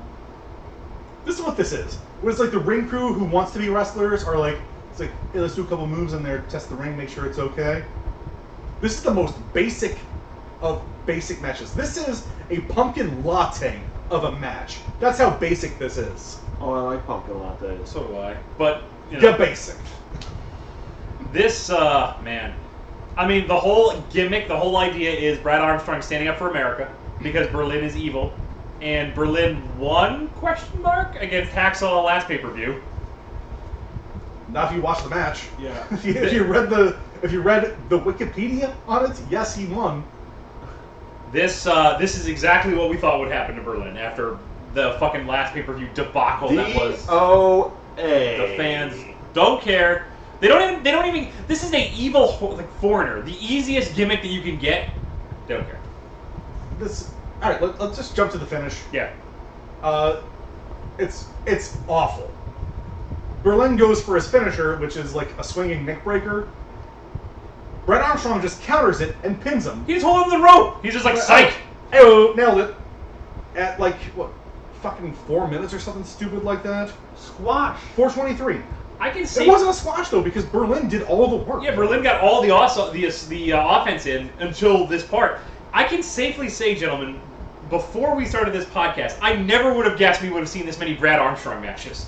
Like, there's would have been like, what, I can 4 or 5 at least. On Nitros, maybe, but on pay-per-view? Yeah, right, on pay-per-views. We have seen a lot of Brad Armstrong, and man. What the fuck is an Armstrong anyway? Thank you. I bring this back because I brought this up when we first saw the wall, or Berlin on the wall. I think they're doing a Master P thing where this is just to get the wall over. So Berlin, he's a whiny little shit who can't win anything because he's scrawny and sucks. But check out the wall. Look how big he is and how much damage he can do. And he comes in and he gets Berlin's heat back for him as he just murders Brad Armstrong in the ring. And that's what he's got to do. And I think, if I remember, that's kind of the angle they push on him, is that he starts destroying like people smaller than him, which is everybody, and like throws them through tables. I think he's a table guy. I think he throws people through tables. This is a German Enzo and Big Cass. Except they're trying to push Enzo as the wrestler and Big Cass as the guy who stands there and looks intimidating. Man, they didn't even future endeavor Big Cass. They're just like, you're done. Yeah, no. Get the fuck out of here. We don't wish you well in your future endeavors. So after a year, you're just going to wish me future endeavors and send me on my way? No. I don't believe I said I wish you future endeavors. Yeah. He was shit, wasn't he? He was not great. We might see him at, maybe TNA? World of Hurt? Oh. No, they're better than that. Large Cassidy! Nope, I'm sorry. We have wished Large Cassidy fine he job. beat up a midget and shook his ex-girlfriend, so he's not even allowed in the Whitehall Athletic Club. Backstage, Ric Flair has 3 minutes to get as many woos in as possible. I like this. I miss like classic Ric Flair solo going flaring everywhere. Like, remember how much we love like when Nate used to Nate it up?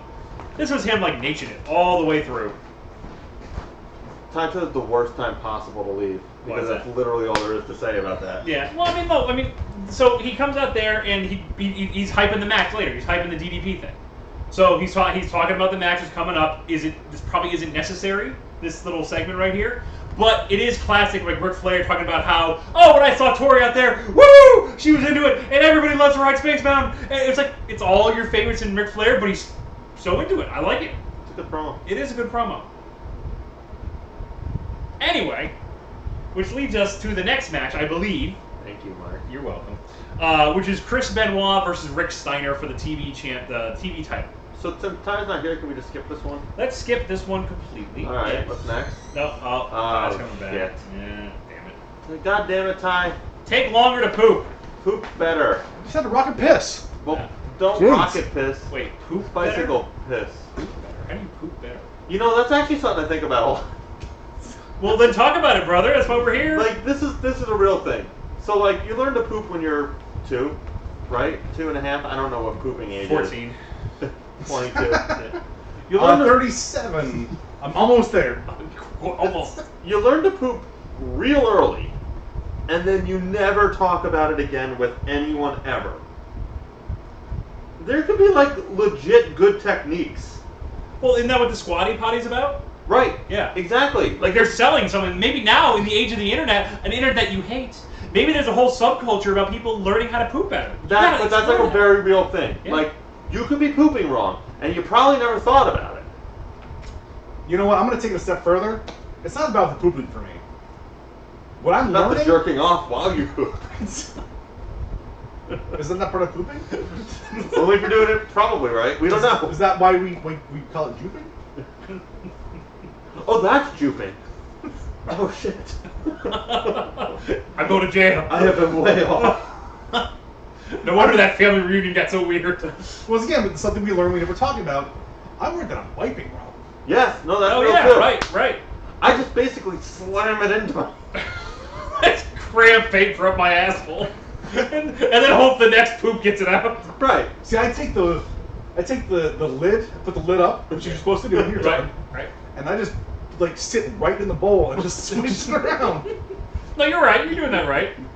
I get in the. I was sitting clean. Yeah. And then I take the nicest, whitest towel I can find in that bathroom, and just kind of, just give it the old baloo. It's like one on one side, one on the other. And you set it on fire. See, what I do is I get in the sink toilet. Yeah. Right? The sink toilet, because it's weird. Other people, I think, use the other one. I use the sink toilet. And what I do, I get my leather piece, because you got to bite down on something. You got to really hunker down. So I got to whip out my leather piece, bite down real hard, grab the decorative soap. You can't even get this one out. You grab the guest poop brush, which is always sitting right next to the sink. Which is really nice that they put that there. Thank God. That's right. So That's then right. you get right in there, and it's gotta be counterclockwise. Yeah. If you can, like it's hard behind your back. If you get like a nice fire starting motion. Yeah. And just all the way up, all the way down. What really annoys me is when you go to a hotel, you stand in a nice hotel, and they don't have the poop plunger. Like, what if you're constipated? How are you going to get that out? Right. It seems to me like it's just not well thought out. It's Poop plunger. That's Westerns. Where's poop plungers around? Horrible. Horrible. Hilton or above, that's what I always say. Hey Ty, it's Greg. If you can come here like a little bit early and get everything situated, we can do like the sooner we start, the sooner we can be done. This is a real topic, all right? Sometimes we have to take a little extra time. Right. This is real life. Look, I wanted to skip this match. We almost got it out. We almost went right by it, but then Ty had to come out talking about poop. What's wrong with him, man? You're the one who was unpeed. Ty, it's okay. I rocket pissed. You should have pooped. Yeah, so we can also discuss your improper Well, then I wiping would have techniques. ruined your poo brush. With your pee. I just used the magic cards that he's got lying around. Oh, Black Lotus, huh? There's some in like Those plastic really cases. well. Yeah, I don't know. I've used those. Those are the best I ones. feel It's a ruse, those are garbage. He knows I'm coming over. Switch out all the good magic cards. Mark coming over. Hey, get the magic cards. He thinks he's spending money. He stopped at Taco Bell. Match number 5 for the TV title: Chris Benoit versus Rick Steiner. This is a 12-minute match that I have very little say about it. Bobby, however, says this has all the hallmarks of a great match, and I just roll my eyes at it. Tony at one point like comes down on Rick Steiner. He's just like, it's like, man, look at Rick Steiner. He's not even like reacting to those blows. I'm like, that means he's not selling, Tony. That means you're just pointing that out that he's bad at what he's doing. I had a really funny thought earlier.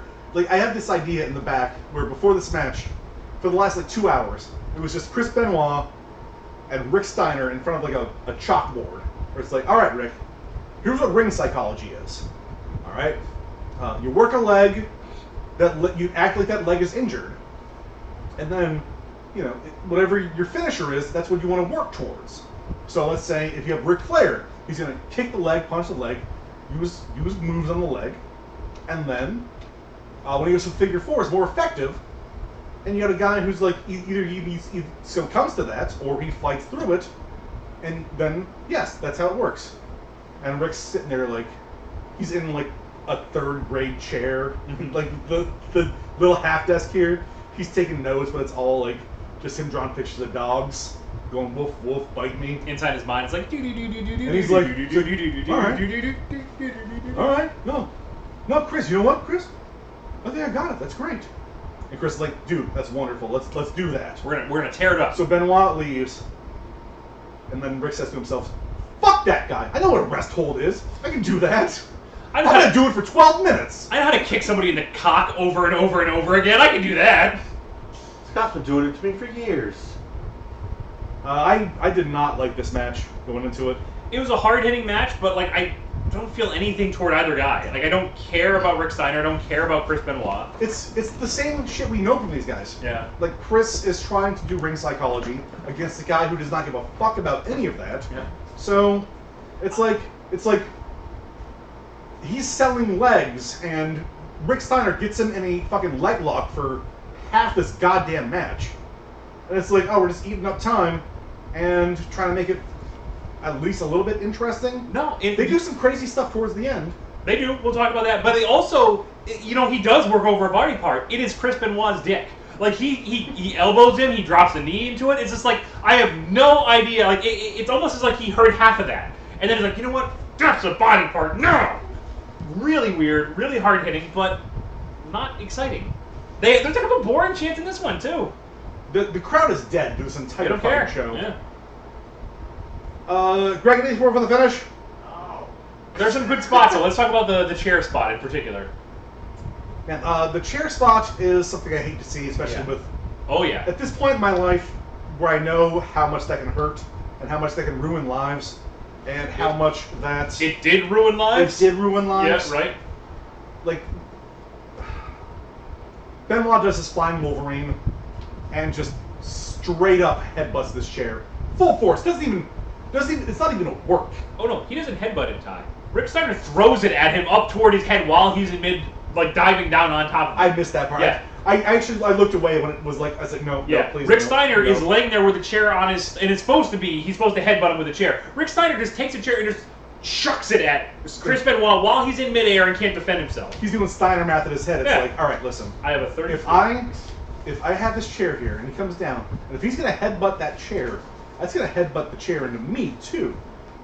But if as he's coming down, I throw the chair into his face, then the chair's not gonna hurt me at all. I don't know why everybody doesn't do this. Yeah. So, spoiler alert, this match ends when Chris Benoit kills his entire family. Jesus Christ, time. Well, talk about the swerve. He's still So the swerve comes in. he's a robot. Swerve. So the finish comes when Steiner's down, Benoit's down, Malenko runs into the ring. Benoit's buddy Malenko, we saw them both say, "Hey, Shane Douglas, suck a dick" earlier. So we know they're bros. It's a loading dock breakup, man. Yeah. They Malenko grabs the chair. Rick stands up. He's like, "Oh, I'm gonna get you. I'm gonna get you with this chair," but it takes too fucking long, so we all know what's gonna happen. Mm-hmm. Turns, blasts Benoit with the chair. It's not the best one, but it's not the worst one. It's a glancing blow. Whatever. Rick covers Benoit for the 3 and the championship at what the fuck time was it?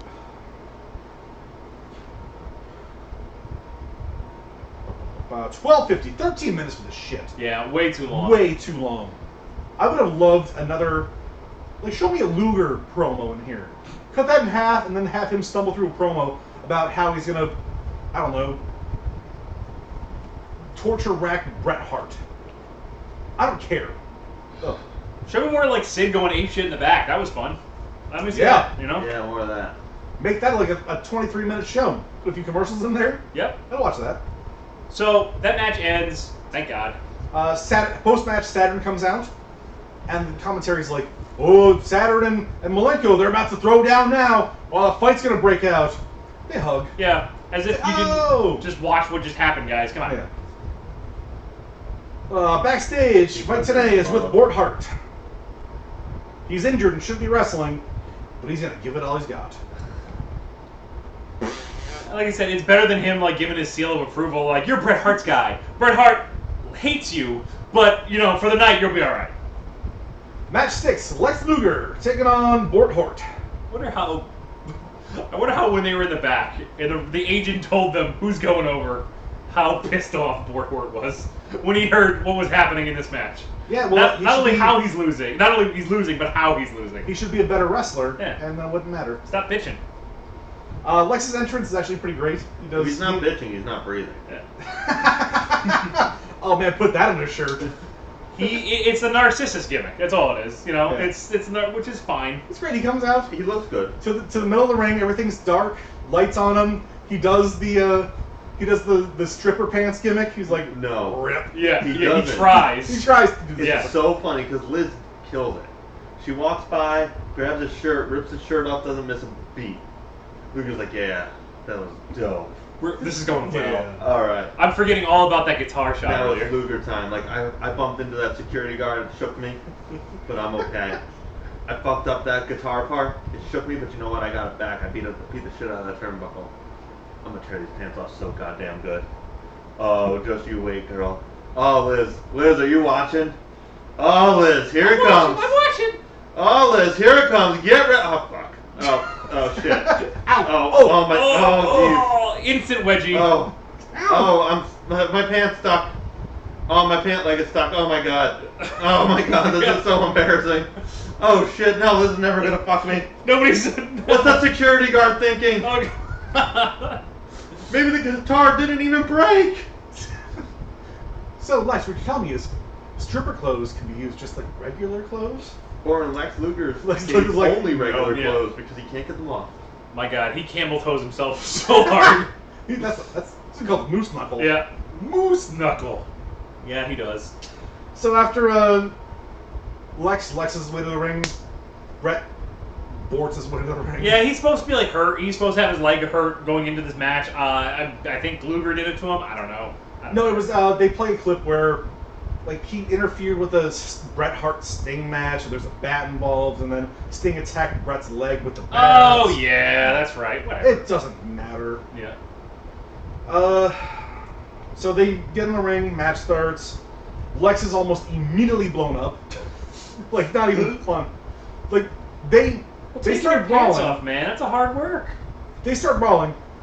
Brett throws, like, one open hand punch, and Lex is like, oh!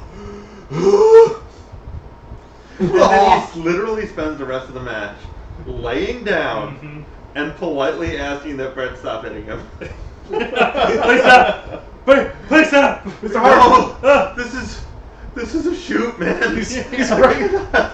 He's writing letters like, Dear Mr. Hart, What? please stop hitting me. Sincerely, Lex Luger. Folded up, licks the envelope. Ow, ow, ow. Puts it in. Les, I need you to date this and mail it to Bret Hart immediately. Liz just puts it down in her dress. Yeah. Can do, Lex. Once again, commentary, half the time they're just focused on Liz's tits. Like, it's... Yeah, there's definitely a focus more on boobs in this one. But it's to be expected when you have a Russo No, pay-per-view. this is very Russo. Yeah, so Luger's just doing the Luger roll and just, going from one side of the ring to the other, just on his back. He could be Tyler Breeze doing, like, the slow roll from one end of the ring to the other. And Brett, and even when Luger does get any sort of offense in, he missed Mr. Benoit's Psychology 101 because he does not attack the fucking leg. He's fucking... I don't even know what to say about Luger at this point. I've never seen anyone with so much experience be this bad. So Brett has to... Stevie. I think even Luger has more than Stevie. False. Oh, experience? Yeah. Maybe. Bet it's close. So Brett has to act like he injures himself while he's hurting Lex Luger. And he has to act like him getting into the ring was the most painful, knee-breaking thing that has ever happened to him. And then Lex is like, oh, I get it. We're doing the wait. wrestles. I think Chris said something about this. He said something about peacecology. Give me your knee. Wrong knee, Lex. So anyway, finish comes when, like, Luger wraps his leg up in a fucking, in the ropes for like 4 minutes. Then he throws Brett down and gets him in a half crab. Yeah, he can't even do a full Boston crab. He's got to do a half crab. And Bret Hart submits, which I'm sure he loved. Yeah. At 7:48, or 7:46. 7:46. Almost 8 minutes of Bret Hart dominating, hurting himself, and then losing. Yeah, right.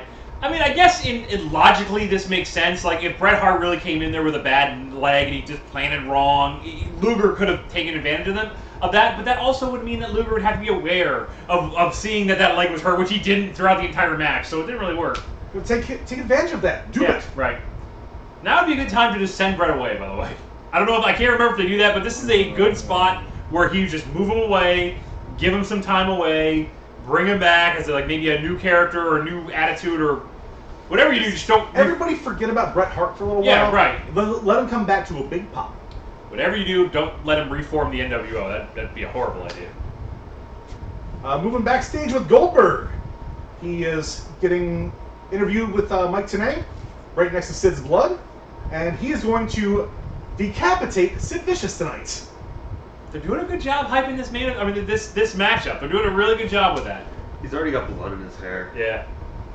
Next thing, Medusa in a bikini. God damn. Jiggles her way on out. That was good. This rubbed me the wrong way, and I get, they kind of played it up, but like They did. She was a fucking champ. I know.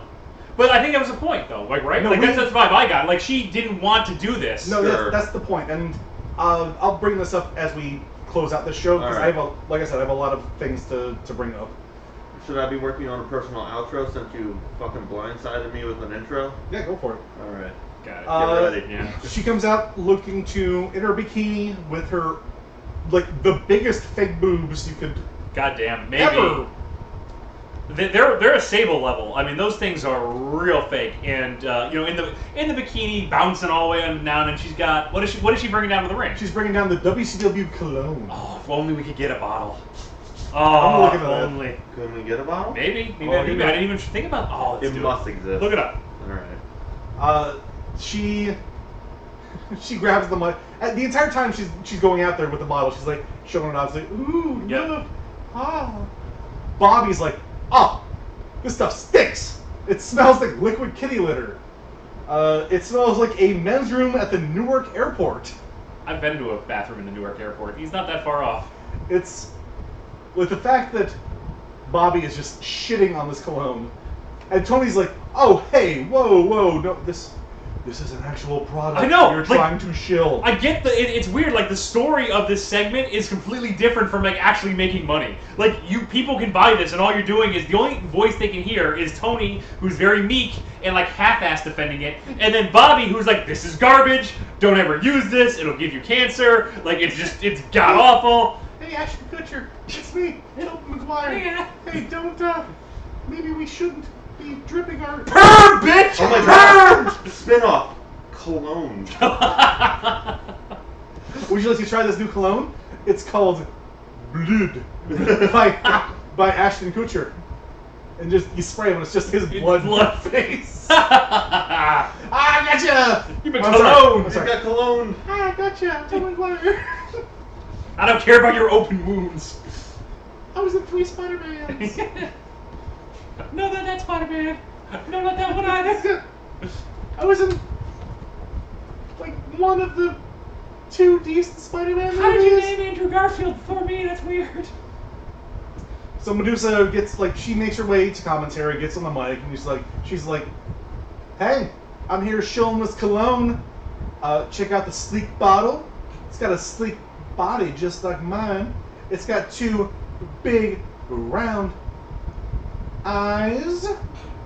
Didn't even make any sense. And also, fuck it! She says this is bullshit.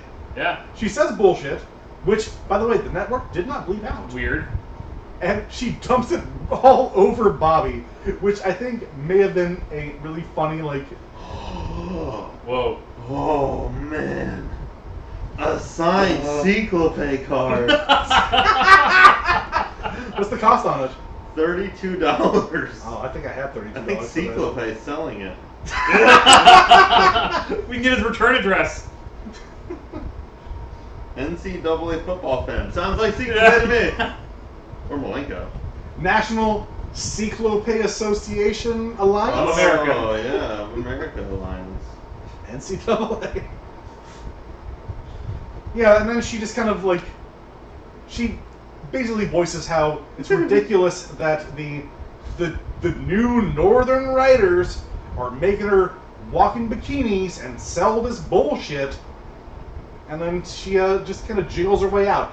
I think if she was like more ashamed or angry about it, she'd be like covering herself, like Victoria. Yeah, right. This worked for me though. This worked No, for me.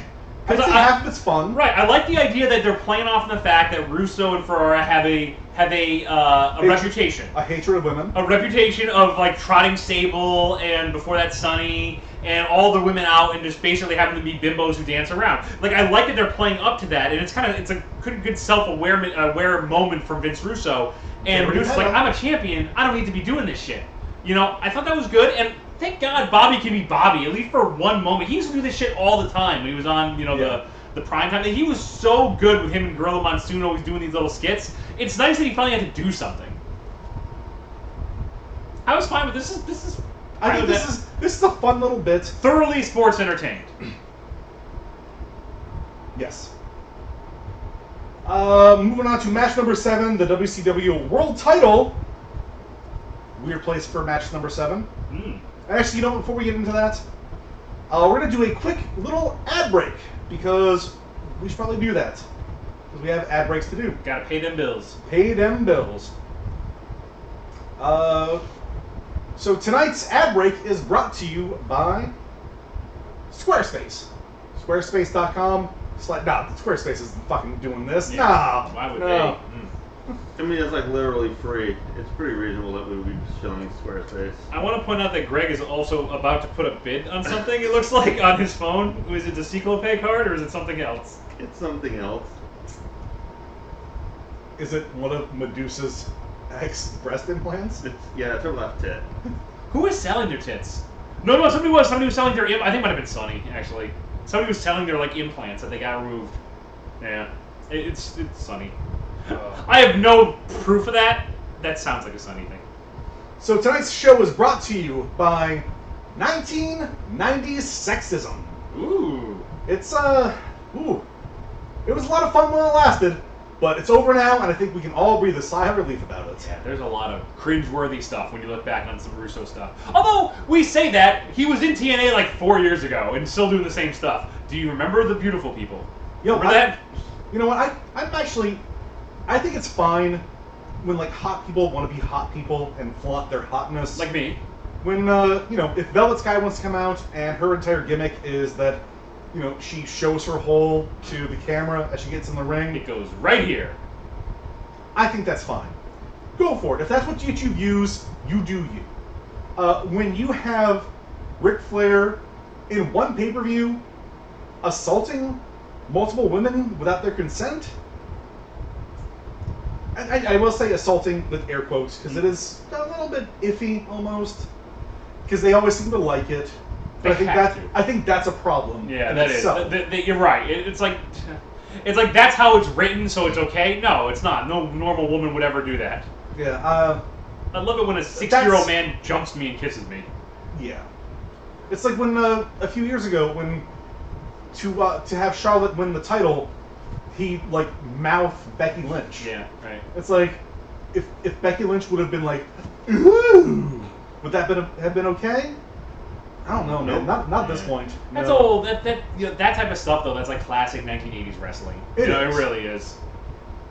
Except this is 1999. Mm-hmm. Yeah. And even then, we're still pushing the envelope a little bit. But now, oof, yeah, oof, ouch, owie, my bones. Before we get into the actual ad break, we had a fun little event on the WCWTF Twitter a little while ago, where we did a caption this contest. Mm-hmm. And I did not tag that. So we're not doing that So tonight. we'll talk about it next time. Next time. It was fun. Get in your thing, man. Mark puts up some amazing pictures, and they were really funny. So that could have been you. A thing happened. It was cool. You can't participate. Moving on. You can next time, when we actually give people credit for it. But we will, and it'll be amazing. Yeah, and I'll even, if you're watching the video, I'll even put it up on the thing there. Yeah, and Greg will send you a picture of him pouring milk on his dick as he's making carbonara. Nice. That's recipe number 8. I was expecting it to be way down the list. Yeah, except it's not carbonara. Like, it would be a vegetarian cookbook at this point. Yeah. I don't know. I'll put as he's making. I'll put some salt and some as he is asparagus. hollowing out an eggplant. Yeah, there you go. Oh my. It was cold at first, but quickly warmed up. I had some more work to do. It's the start of like a horror movie you got going on there. Where are we? The voices are louder than usual What do we today. have? Alright, one. I am the king of the eggplant. Yeah, let's power through this. Yes. Alright. End of ad break! Ad break is over! Oh, I didn't even know we took an ad break. Yeah. We were just buying stuff on eBay. We made fun of Squarespace and told you about a thing that we're not doing. Hell of an ad break.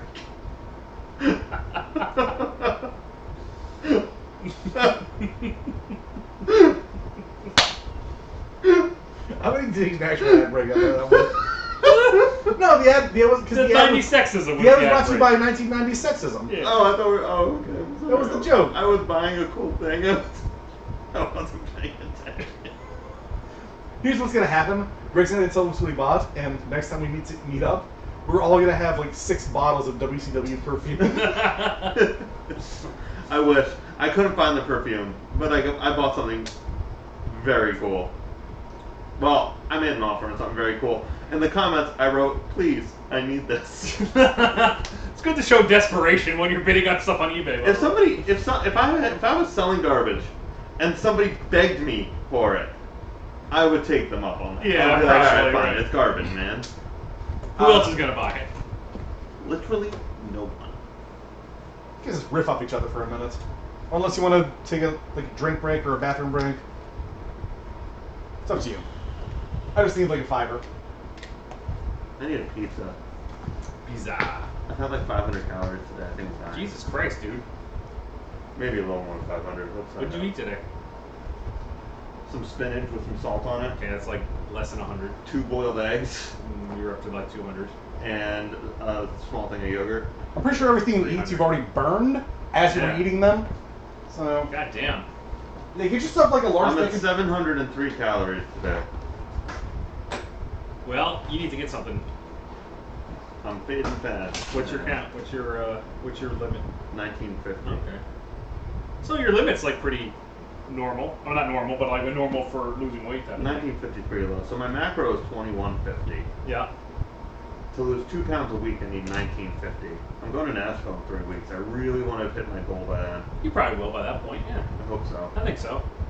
You also got to go through like you'll get like you'll blast it and it'll be a while and then you'll hit like a Right. a dip and then it'll really. Well, that's the thing. I plateaued at 235.4 Yeah. for literally like 3 weeks. Yep. Like that exact number. Yep. I could not move. Yeah. And then one day I was just like, fuck it. If I'm not going to make any progress, I'm just going to eat some stuff. Right. And I went to 258 overnight. That was 5 days ago. I have lost 7.5 pounds since then. Wow, that's good. So, yeah, like, it definitely, like, I plateaued, I said fuck it for a little bit, and I definitely, like, got myself out of funk with it, but no, I'm fucking starving. Well, get some meat, man. This is gonna laugh us. What? The pay-per-view? Pay-per-view, yeah. No. Yeah. No, the next one, the Hulk Hogan. No, not really, because look, the next one is the Hulk Hogan Instinct thing, which Do we'll we fly have through. a backstory on that? Like, that's what I got a I'm little most bit. interested in. Yeah, I got a little bit. And then there's Sid versus Goldberg, which is where we're at now. That's where we're at. We're right there. We're right there, man. We're right there. The only thing I have out is, like, some fish. You can't cook up some fish. I would do that. What? Yes, 3 days ago, I was roasting some potatoes. It was like a mixed vegetable thing, and I had been calculating my carb intake or my calorie intake incorrectly. Oh shit. So like I thought I was at like 1,500 going into dinner, but truthfully I was probably at like 800, and it was so hot, Oh. and I hadn't eaten like literally anything all day because I was eating less yogurt than I was calculating. Right. I opened the oven to like check the vegetables, and like this wave of heat hit me, and I literally I basically fainted. Wow. I was like, I couldn't even handle it anymore. I was like, this is insane. Yeah. Hey, are you logging your exercise too? Yeah, but your implication that I'm exercising is very cute. Well, I know you said you've been to the gym, so that's why I was asking. Yeah. I haven't been recently for various reasons. Yeah. Excuse me. Hey everyone, look at this. I haven't been recently for like various reasons, but I'm like very desperately trying to get back to it. Good, man. Well, the thing is, like, I was going on Monday nights and Thursday nights after work, and then like usually one other day a week. But like that's like me and cat time now. Right. So like I stopped going, but I really need to start doing that again. Well, the most important thing is diet. Hands down, the most important thing always is diet. So Right. if you stick to your diet, you're honestly well on your way. It's just exercise will make it go faster. So. And that's it. My goal was 225, That's a good goal. which was my insanity goal when I started, by the way. Greg, That wasn't. what did you call Mark Madden? Living embodiment of a fart.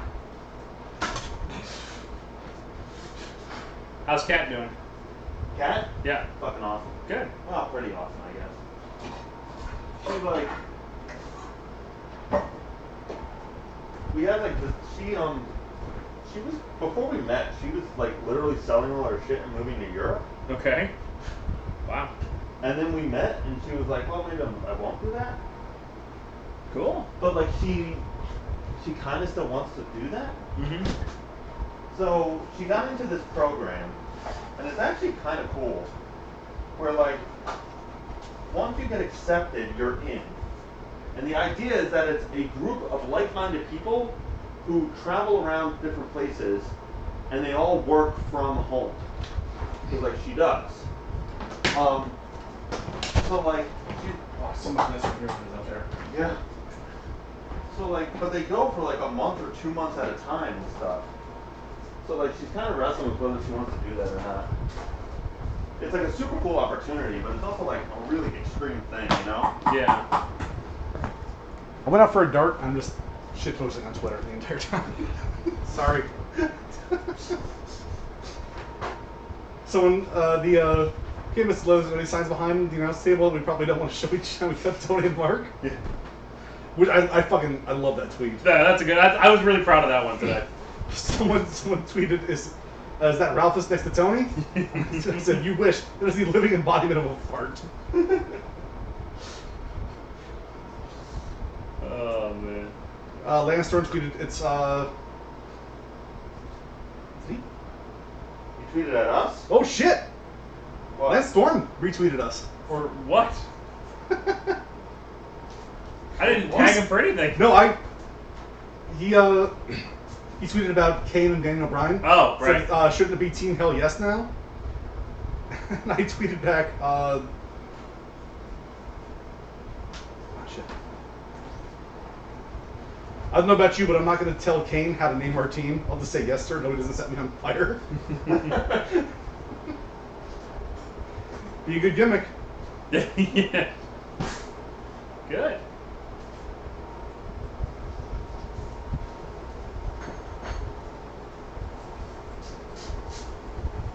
Sorry, Ty, I had to eat something or I was going to He's probably less prone to arson now that he's running for mayor. That's what he said back to me. That makes sense. That's true. It's frowned upon, although not unelectable. Should I tweet up not if they're Mexicans? Oh yeah. Not if it's Rey Mysterio? No, I'm not going to do that. There you go, Greg. Patriots wide receiver Julian Edelman appealed his 4-game suspension today. Yeah. It was denied. Hell yeah. Was it because of some drug shit? I don't know. Mark, you gotta stop following people, dude. Why is that? Because we're always right at the tipping point. I know. I'm We're 7 away right now. Yeah. We need 7 more followers than we have, and then we'll have more following us than we were following. What are we up to? We're almost 300 followers. Almost there. 306 following. Yeah.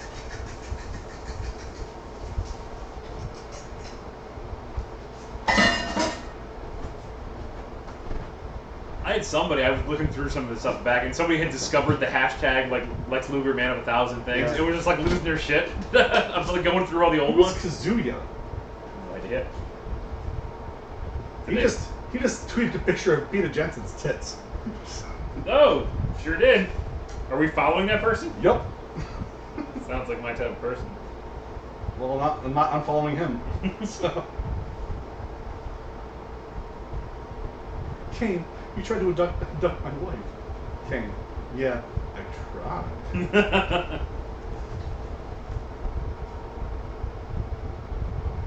It's too bad the nobody wants to do the captions for the Terry Funk and the chicken. I thought that was funny.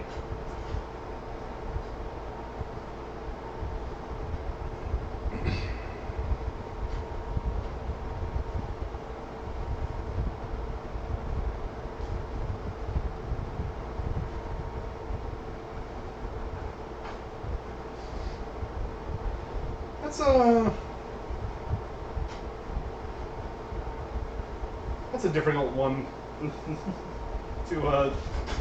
get a hold of. Yeah.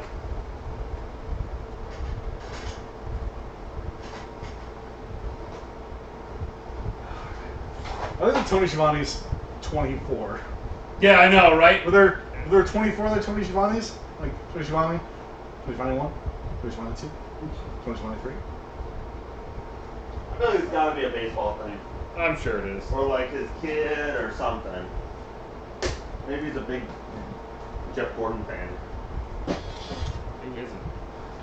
Oh, everybody. Cool people. Yeah. Alright. Well, the good news is I might not die now. Good. Also, the good news is we're almost done here. I was saying that, yeah. There's not a whole lot to say about the rest of this show. I'm very curious as to what this main event was about. Oh, the world. You had a lot on that, by the way, the world title? The Sting Hogan thing? I had a lot about the aftermath. Okay. And what we're leading into. I had what it was supposed to be. What was this? We'll get there. Yeah. This poor kid that the Sabres took #1 is just going to get fucked. Yeah. Like, there's no team around this kid. And he's like, I'm so happy to be here. I'm like, yeah, you won't. No, they picked him for a trade. Darlene. Pick him up and then trade him to, like... Probably. Toronto. Let's say, like, Calgary. Yeah, actually, they don't trade with Toronto. They're supposed to hate them. Like, pick a team that has, like, a decent, like, older place that he can go. Yeah. We'll take your old guy for this brand new guy. And then he goes there and fucking shines. And they're like, ah, no! That happens all the time with the Sabres. They always get rid of people and they end up being, like, super good. Yeah, well. Evander Kane is the the one that pops in my mind. That's a good one. Yeah. Fuck. But we got a first rounder. Who gives a fuck? We do like a little omelet there with some spinach and tomato. Hot sauce. It's just that hot sauce. It sounded like you were coming down on like you were a bully. It's like what you got there, you got a little omelet there with a little. No, I'm into it. Little bitch. Is that what you got? That's what I want right now. It's kale. Oh, gotcha. Alright. It's alright, nice. I don't mind it as like a mix. I can't eat it straight. No. It's disgusting. It's great. Oh, balls. I did a lot of kale smoothies. Oh, yeah? Yeah. Oh, absolutely. We back? We're back. We're back. It's gonna be. We're back. I have eggs now. Greg's splice it together so it looks like he magically produced eggs. Spicy. Yeah. How did you make that food? Did you use any of your maybe erotic cookbooks or? I did. I took the egg in my hand, caressed the glistening roundness of it. Made me think of some things. Tiny rocks. That's round. Grapes. Moving on to match number 7. Wait, I have a question. What would that sound like if Dean Malenko was reading that cookbook? I'll allow it. The egg reminded me of testicles. Not weird testicles, but just a normal, like, you know, you don't have to go to a doctor, but they're nice, round, eggy testicles. I took the eggs and I cracked them. I cracked them upon the bowl as I crack Mrs. Malenko when I am prepared for entrance. Missionary style. From the front, eyes locked. My Bible book on tape playing in the background. Middle of the day. Shades drawn. Light. Whoa. Daytime fucking for Dean Malenko. Cascade, it's the only way to do it. In God sleeps at night, just like all of us. You shouldn't act in a covenant with God if he's not awake. It's rude. Tide. This is why you're going to hell. Thank you, Dean. I swear to God, bro. The fact that you do nothing but bang your wife in missionary position, bro. You gotta throw a swerve in there. That ain't gonna draw big numbers. That's not gonna draw big numbers. What you gotta do, you gotta flip her over, you gotta put it right in the butt. She's never gonna expect it. I'm gonna have to stop you right there. I'm aware that there are other options, Vincent. But what you fail to realize is that God did not send his son, Jesus Christ, to this earth for me to put my gift into the out-hole. Bro. He took extra time making the female form. He made an in-hole. And I choose the in-hole like Jesus Christ intended. Bro, listen. I'm all about the Jesus, bro. Okay? Listen. I'm all about the Jesus. He is an inspiration. He is the reason that I am alive right now. Because if you didn't notice, I used to be a pretty bad dude. I don't know what accent I'm doing anymore. I have some bad news for you, Vincent. You are still a bad dude. You are going to hell. I swear to God. No. Bro. No. I know God. I talk to him. We talk all the I time. think Malenko's triggered. Swear to me. I like that. I turned to Mayor Quimby and you turned to Batman. Where is she? Where is Jesus? Where is the Holy Spirit? Is this what you wanted, Martin? Yep. Moving on to match number 7 of the evening. That'll be a fun little end to our ad break. Oh my God, we're still ad breaking? For the WCW. The longest fucking ad break of all time. You made Edge. You're fine. You were coming down on the ad break. Now the ad break has come back. It's better now. I got egg on my microphone. We're going to burn through some stuff here, so it doesn't even matter. Match number 7 for the WCW World Title. Hulk Hogan taking on Sting, your champion. They play Hogan's music. They play Sting's music. Sting comes out. They play Hogan's music again. Tony does his best to try to save the bit where they rip on the WCW cologne from his, say, hey, I think the smell is actually the cologne with your hair gel. I think that's the problem.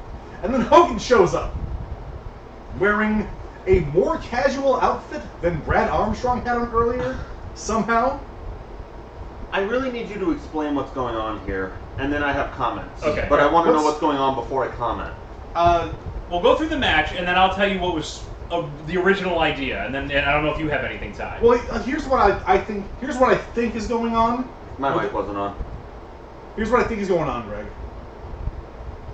Hogan comes out. I think the entire time this is happening, I think Vinny Rue had this great idea in his mind. He was like, "Bro, Hogan, bro, let's do this." So he tells Hogan, "Go out there. Don't go out there first," because as they make out, they say the challenger always comes out first, even though it has not happened at all. Not in WCW, does it? No. Sting comes out. Hogan's music plays again. He comes out wearing his street clothes. Comes in, whispers something to Sting. Probably just pin me, pay me. He lays down, Sting gets on, 1, 2, 3, match over.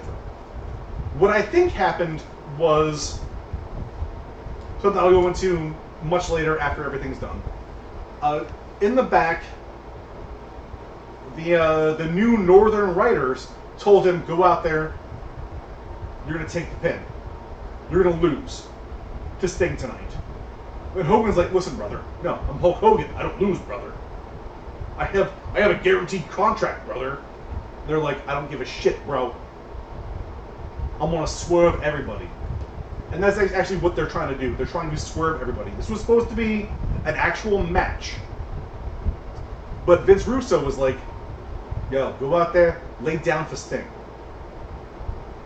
So when they come back, that's why commentary is fucking losing it. It's like, what is happening right now? That's why when they try to play the promo for the next match, the audio's all wonky, and they cut back to the arena like 3 times. That's why that doesn't work. It's Russo swerving the crowd, but he's also swerving the boys. Okay. I mean, okay. So here's what I think. Here's what the intention was, according to Russo himself. And obviously, you got to take what he says with a grain of salt because you always try to make yourself look better than what it was. His idea. I'm married. Yes, I know. His idea was for Hogan to go down, which Hogan apparently agreed to, and do the laydown thing. So he was supposed to talk to Sting. He was supposed to tell that everything like that worked out the way he was supposed to do it. Sting covers him for the win. The idea was that Hogan would then disappear for a couple of months. He'd be gone. Okay? He would come back with veterans and the next Nitro, Ric Flair's gone. Spoiler. Okay? He was going to reassemble the veterans, much like they would eventually do with the Millionaires Club and the New Blood, but this was supposed to happen earlier. But Russo eventually left because of creative differences. But the idea would be he would assemble the veterans. They would all come back saying, look at what you've done to our promotion. You know, we're here for wrestling, and this doesn't even look like wrestling anymore. There's boobs everywhere. You guys are in hardcore matches. Like, we're here to bring back wrestling. Hogan was supposed to be the spearhead of that. So, he breaks away. He does this one for the first night. Then he sees what Vince Russo is doing, and all of a sudden, this doesn't work for me, brother. And that's when it all falls apart. That's the original storyline that he pitched that was going to happen. Him, Flair, DDP, everyone's going to take a break and then come back together as a big group. And like I said, eventually this does happen, just not the time frame they had it originally planned. That's actually one of my theories of what was supposed to be going on. Right. That was the initial. That's according to Russo. So this all went down as planned. It all went down according to Russo. This is exactly what was supposed to happen. People disagree. I think Hogan eventually would, and I really think this was meant to swerve the boys and everybody. Everybody was supposed to be like, what's happening? We gotta turn. And at the end of this, I think like Tony and Bobby's like, we gotta turn into Nitro tomorrow night to find out. Yeah. Which sounds like Russo in his ears, like, talk about Nitro, talk about ratings, Nitro, go. Tomorrow night. I completely agree with you, Ty. He probably didn't let anybody know aside from Sting and Hogan. Those are probably the people who knew, and everybody else was left in the dark, including the announcers, including the other guys. So, once again, to make it real, quote unquote. This worked for me. I liked how sad everyone looked as Hulk Hogan's music kept playing. I love how they play it and they keep on showing Hogan signs, and it's like little kids with Hogan signs. Right. Hogan beats Sting. Oh, fuck him up, Hogan! Yeah. Hogan rules! And it's like... And then Sting comes out, and then they play Hogan music again. It's still a weirdly long time. Yeah. And then Hogan finally comes out, and it obviously wasn't the Hogan anybody wanted. And it worked. Everyone felt like deflated. It was like he wasn't even in like, it wasn't NWO gear.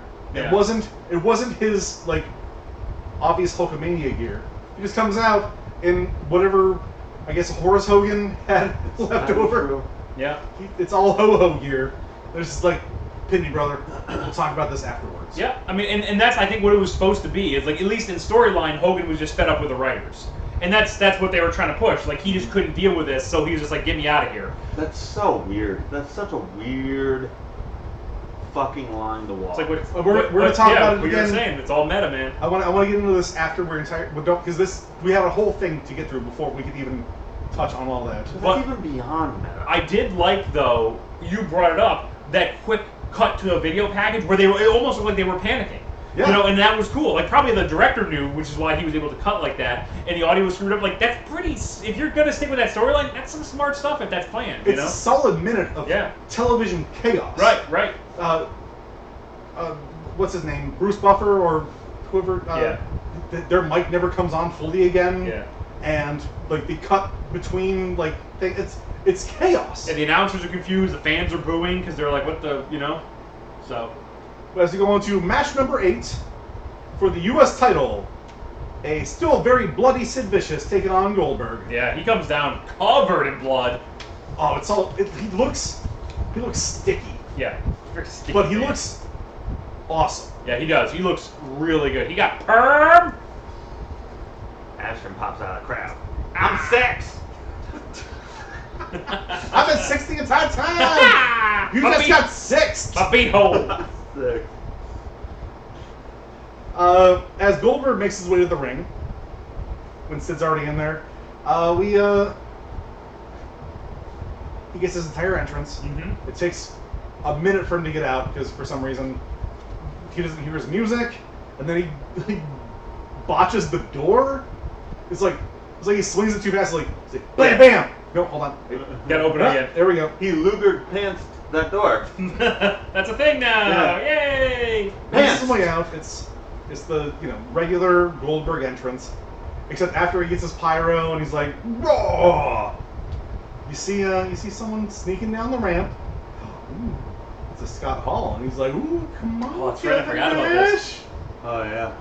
There is a goddamn reason that Goldberg has security in his entrance. It's so he will not attack anybody, and no one will attack him.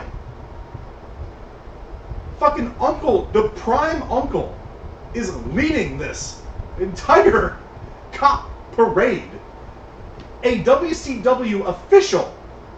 And the moment that Scott Hall and Kevin Nash jump him, he's just like, oh, well, Shit happens, bro.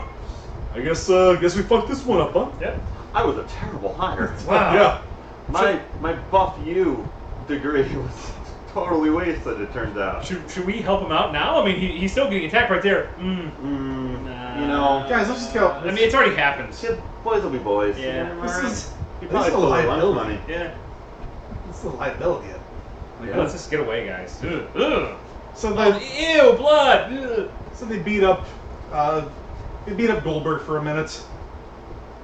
Throw him back in the ring. I guess to and, make Goldberg be vulnerable in this match. I don't know.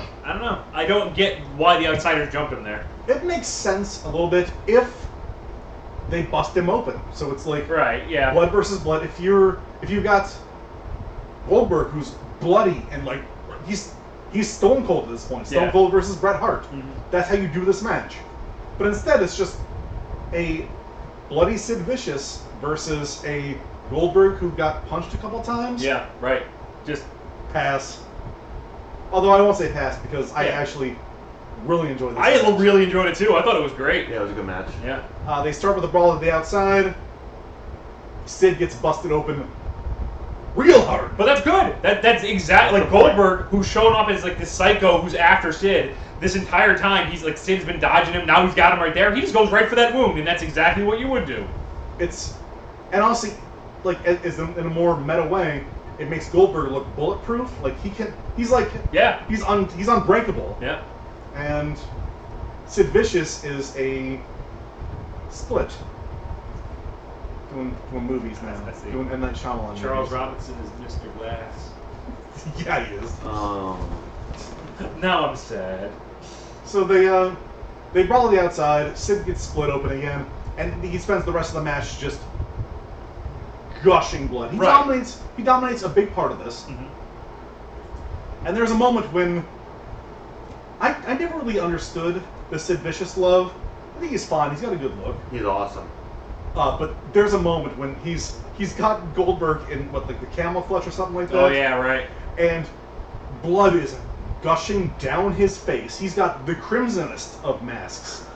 And he looks at the camera.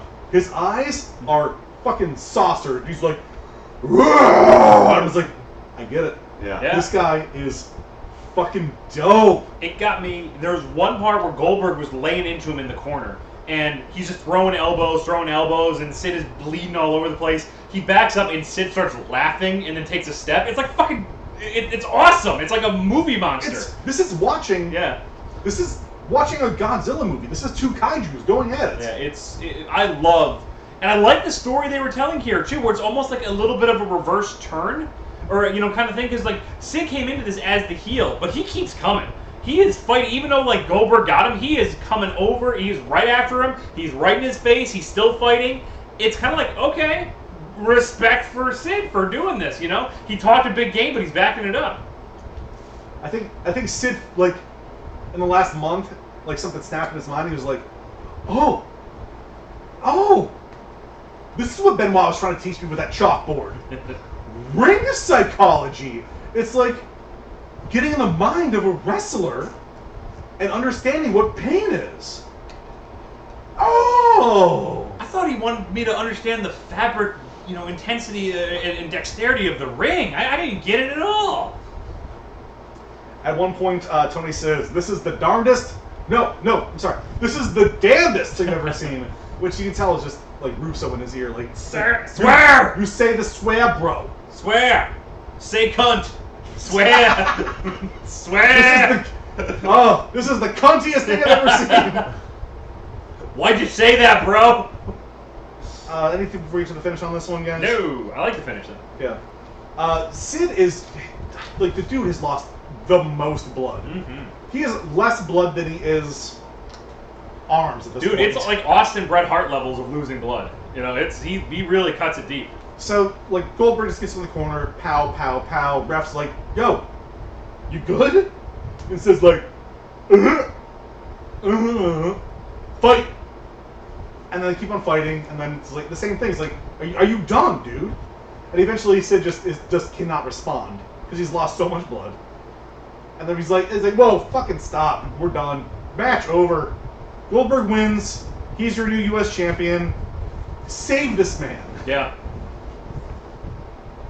And in a weird twist, Rick Steiner comes out, and he's like, hey, let's go to the back, buddy. Yeah. It's like, no, fights. It's like, no, we gotta go to the back. You've lost a lot of blood. No, fights. They eventually, like, get him to the back, and it shows, like, this was, I'm sure Vince McMahon had a boner watching this one, because this is monsters just beating the shit out of each other. This is what he loves. And I loved it too. Yeah, it was real good. It was just, I like to be honest, at this point, Sid's a face in my book. Like, you turn Sid right now, and you get him to go against, your monster heels in the company right now. This is a good spot to turn this man. I like the idea of Rick Steiner, like, grabbing Sid and be like, hey, bro, dude, you psychology too hard out there. Alright? We gotta go to the back. You need to see a doctor. You didn't listen to me. Where's the 12-minute rest hold? What's wrong with you? We're going to send you to psychology reassignment camp. Realignment? Yes. We're going to send you psychology realignment camp. Whatever gets you to the camp. Move on to a recap of Nitro, where we talk about the promo and Scott's stuff there right now. That happened earlier. David Flair was sent up to, or David Flair sent his dad up to bone Kimberly. Mm-hmm.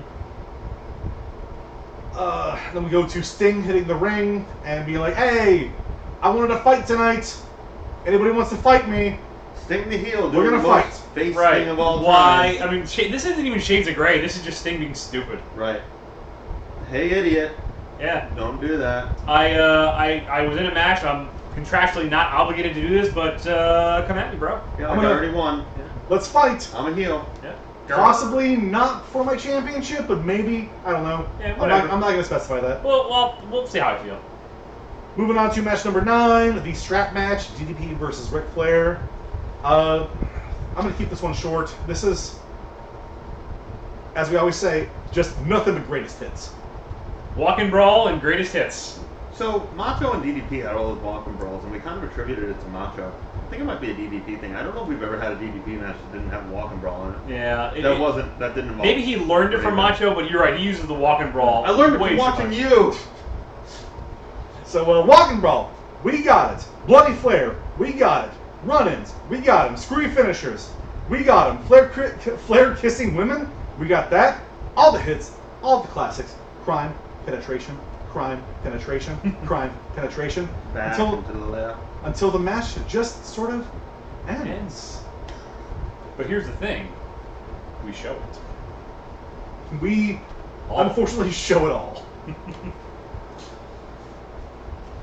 There's not a whole lot to say about this one. It's a fine enough match, I guess. Yeah, honestly, this is the best Ric Flair match we've seen in a while. It feels so, violent. Yeah. There's an amazing moment where Ric Flair tees up DDP on the ropes, and he's like slapping him, and DDP's going back, and then he just sort of catches his legs and fucking wails on his nuts. Yeah. He's just like, bam! Man, we didn't do a nut shot counter because we haven't really done one since like the first couple episodes. But man, it might break that record. There's a lot of nut shots in this one. The Rick Steiner Benoit match had a lot of nut shots. Boy, it sure did.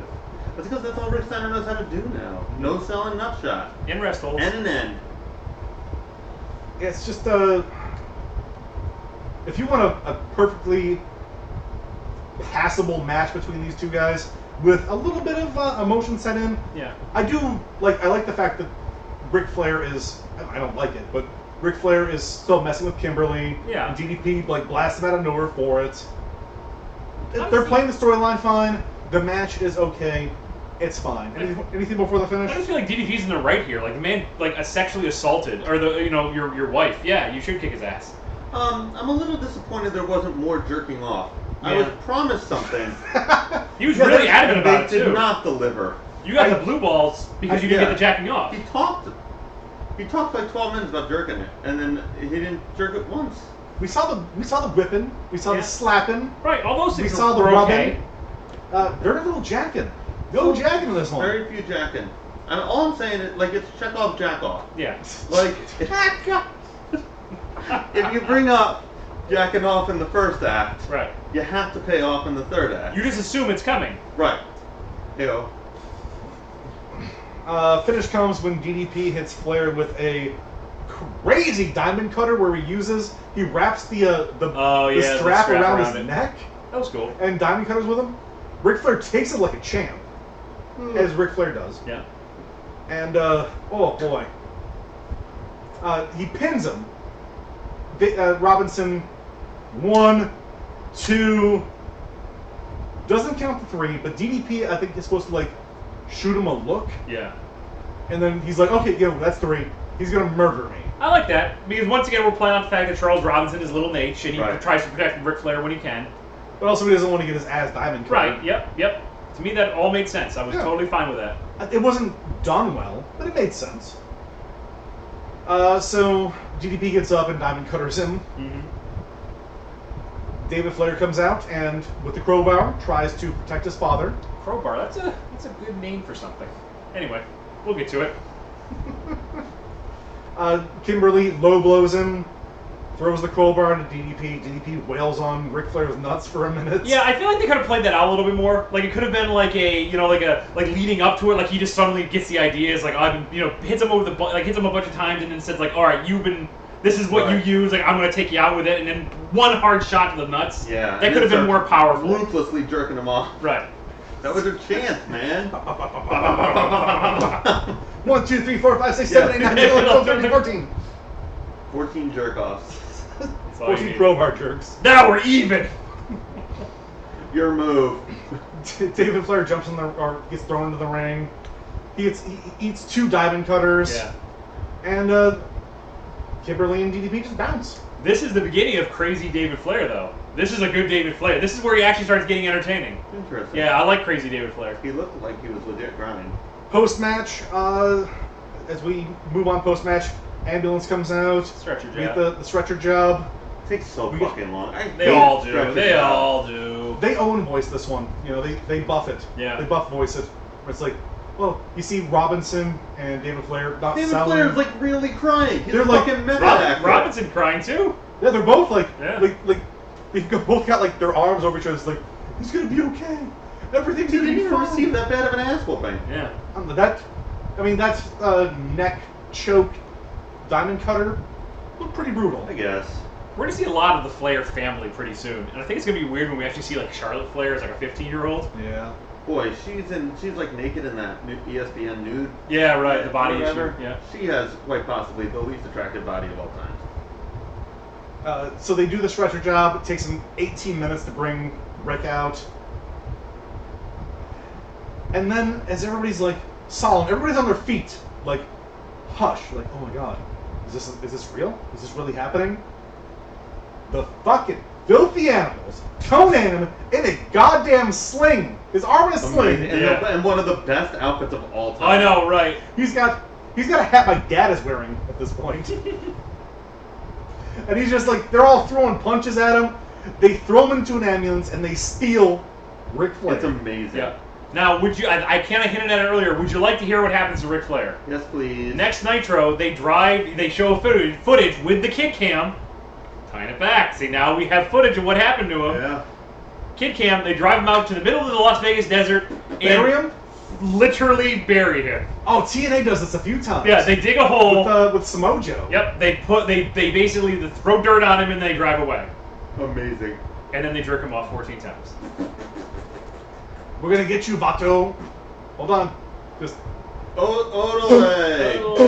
Arriba la Rasta. Viva la hand jobs. I'm a raspberry. You're nuts. Moving on You to hate our this, don't you? moving on to our main event of the evening. The Open Challenge, Sting versus The Undertaker. Question mark? Undertaker. Rock. Undertaker. Hogan again. Sting comes out ready to wrestle. He has said earlier that amazing. yeah, that actually really That does. would change my mind. Sting comes out and he's like, he mentioned earlier he actually wants a real wrestling match because he's tired of these New York Riders doing their writing. Making this shit entertaining. He's ready to fight. So let me get this straight. Hogan is upset with the writers, Yes. so he lays down for Sting. All right. Hogan was going to lose no matter what. So, because that's what the writers told him. So he just went out there, laid down, let Sting win. Sting is angry because he didn't get to wrestle. So why would he be mad at the writers? He was going to wrestle and he was going to win. It doesn't. Why isn't he just mad at Hogan? None of this fits him as a heel anyway. Like, why are we even debating this? Like, It also doesn't make any fucking sense, period. I'm gonna get to that at the end. I don't disagree with you, Greg. I think It's Sting is one of the worst written characters at this point. you're going from A to B, but you have to go from A to D to E to J to 1 to 42, and then all the way So back. the overarching premise is that there are writers, that wrestling is fake and it is written. Yes. Yeah. Sting and Hogan are rebelling. I really want to get there. I just want to finish this one, then we can get there. Please. Whatever. Goldberg shows up. He beats Sting. They declare him the champion for some reason. I like this match. Doesn't matter. I like this match It's a lot, a actually. fun 3 minutes. Yeah. I feel like I've seen it before. This is the most impressive I've seen Sting. Yeah, and honestly, this is Goldberg doing what he does best. 3 minutes, and he gets to be in there with somebody who at least is good in the ring. So, I like they this match both- a lot, actually. They both look good. They both look fired up. So Goldberg wins. Doesn't matter. yep, does the whole like Sting gets an early offense, but then spear or jackhammer. It's a very straightforward match. Yeah, it is. Actually, but it's not just Sting getting early offense. Goldberg does a ton of damage. Yeah, he he really does. does. And then Sting makes a comeback, and then Goldberg wins. But And it's especially not after- just a typical like Cena match, you know. And especially after he already fought Sid, and he took Right. the brunt of the offense on that one. Yeah. He's back, and he looks like fucking dope. And he still has Sid's blood on him. I know, Yeah. that's the coolest thing. And Yeah, it didn't looks wash it fucking off. dope. And I'm glad somebody at Gorilla said, like, don't wipe that shit off. Keep it on. It looks awesome. Do we know, are you going to talk about what happens I am. with the title? Okay. all right. Post-match, Sting never actually said this was for the title. Right. Commentary says this is not for the title. We haven't done the paperwork or anything for that. But they still give Goldberg the title. So the next night on Nitro, Sting's like, yo, Dadwinkle, Yeah. I didn't authorize that be the title match. I just wanted to fight. And he's like, oh man, well that sucks. Vacate it. Yeah. And we're having a tournament that's going to conclude at WCW Mayhem next month. Next year. So not only do you just not say, oh, okay, well, we'll just do a rematch at Mayhem, whoever between you two wins, and then they'll be the champion. Nope, we do a tournament where everybody's got to go in. So, That seems unfair. I'm going to touch on a few things as I do my final closing thoughts on this one. More than anything, I felt this more than anything, I felt like this was Russo hitting a reset button. Like, he came into this and he was like, oh, this is like a Jurassic World 2 Fallen Kingdom of a movie. It's like, oh, this is my movie now? Well, I really want to make a haunted house horror movie, so I'm going to get from where we are to where I want to be. I want this guy as champion, this guy is this champion, I want these feuds, and I'm just going to kill off anything I don't care about. Like, whatever, Bret Hart, Lex Luger, don't care. That can just end. What I want is, like, Lex Luger and Bret Hart. I want those guys, or Lex Luger and Buff. That'd be great. Let's have that happen. Let's do this and this. Move things around. It's him setting up his dominoes from where the dominoes were. I definitely got that vibe. Yeah, and that's not a bad thing. Like, No. whenever somebody comes into a corporation, or if you become, like, get promoted, you want to, like, take stock of where you're at and then start everything in motion to where you want it to be. There's nothing wrong with that. Yeah, and this was effective. Right. Like, I feel like things are in motion. Yes, Right. they are. This is an episode 1 when we're getting to episode, this is the Phantom Menace when we're finally going to get to Return of the Jedi. Yeah. I like that you just keep quoting the worst movies of all time. Like, can you bring up No, Showroom earlier? this is why it's the bad things, because we're starting with the Phantom Menace. Granted, that actually worked This was backwards. good. Then This we is move fine. on. Paper We move movie. on to Manos, Hands of Fate. And Right. then- My This is like a space mutant. See. Come on, So man. what I really think is happening right now is he's sowing seeds, Yeah. setting dominoes. I think you're right. We've heard a lot about the writers from up north, and I think the idea is Russo always planning to make himself a character, and the idea is he is representing the WWF in this with their scripted sports entertainment.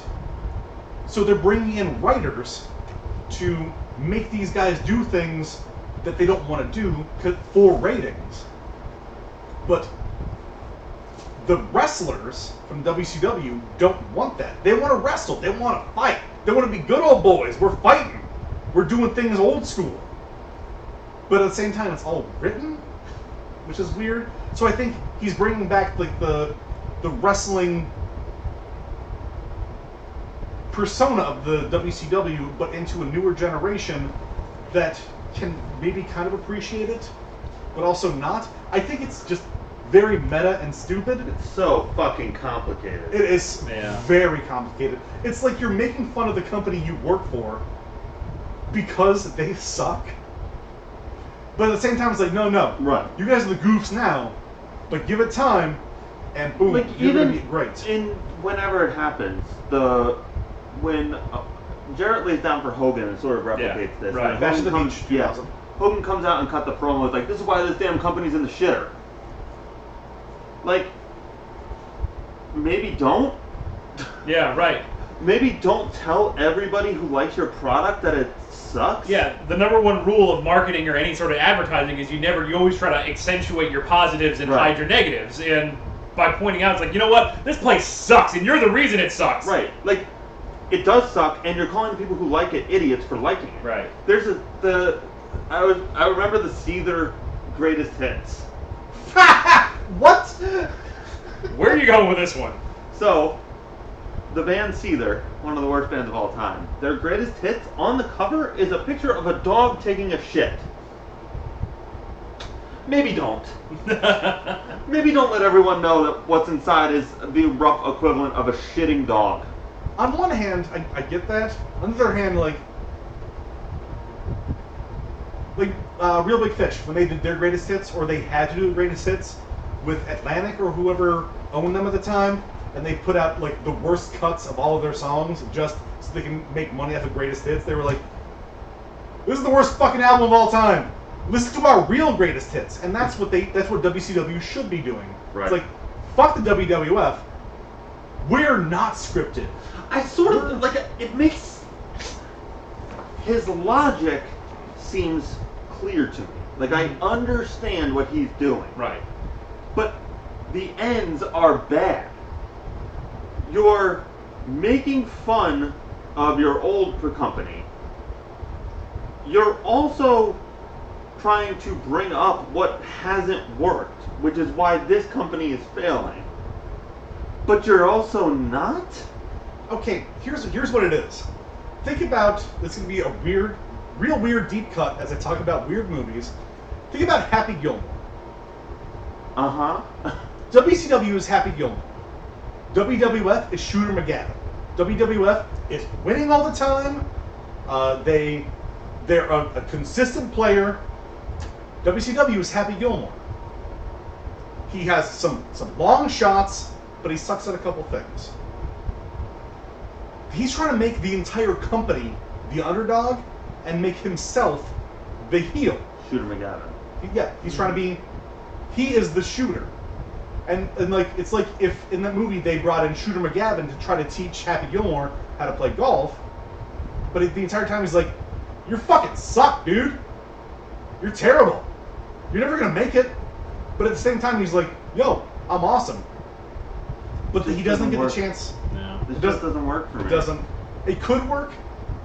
It could be a Caddyshack moment, but it doesn't work. So You're just fucking exposing the business. Like, and I know I'm not technically against that in some ways. Like, I don't want people to shoot on Raw, but I don't care if they do it on like an interview afterwards or whatever.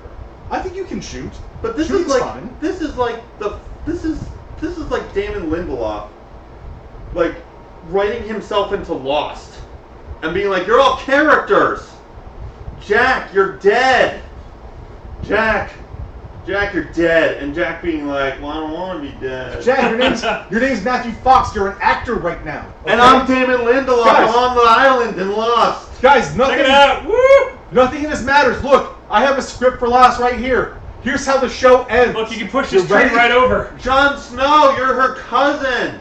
John, don't fuck her. Oh, you did it. Oh, you're fucking her because you want to. Guys, Oh. check it out. Ready? Dig. Sawyer's gun stash is right here. It's right over here, guys. I found it. I found the stash. The There's like polar 30 bear is not mystical. There's like 30 It's guns. not a mystical polar bear. It was just on the island for science. Have you seen the science stuff?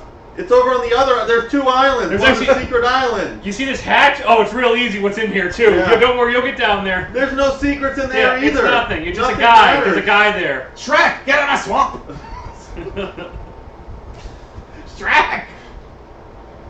So, So, here, there's- I want to add something else to this. I think it's under. I don't think people talk about this enough.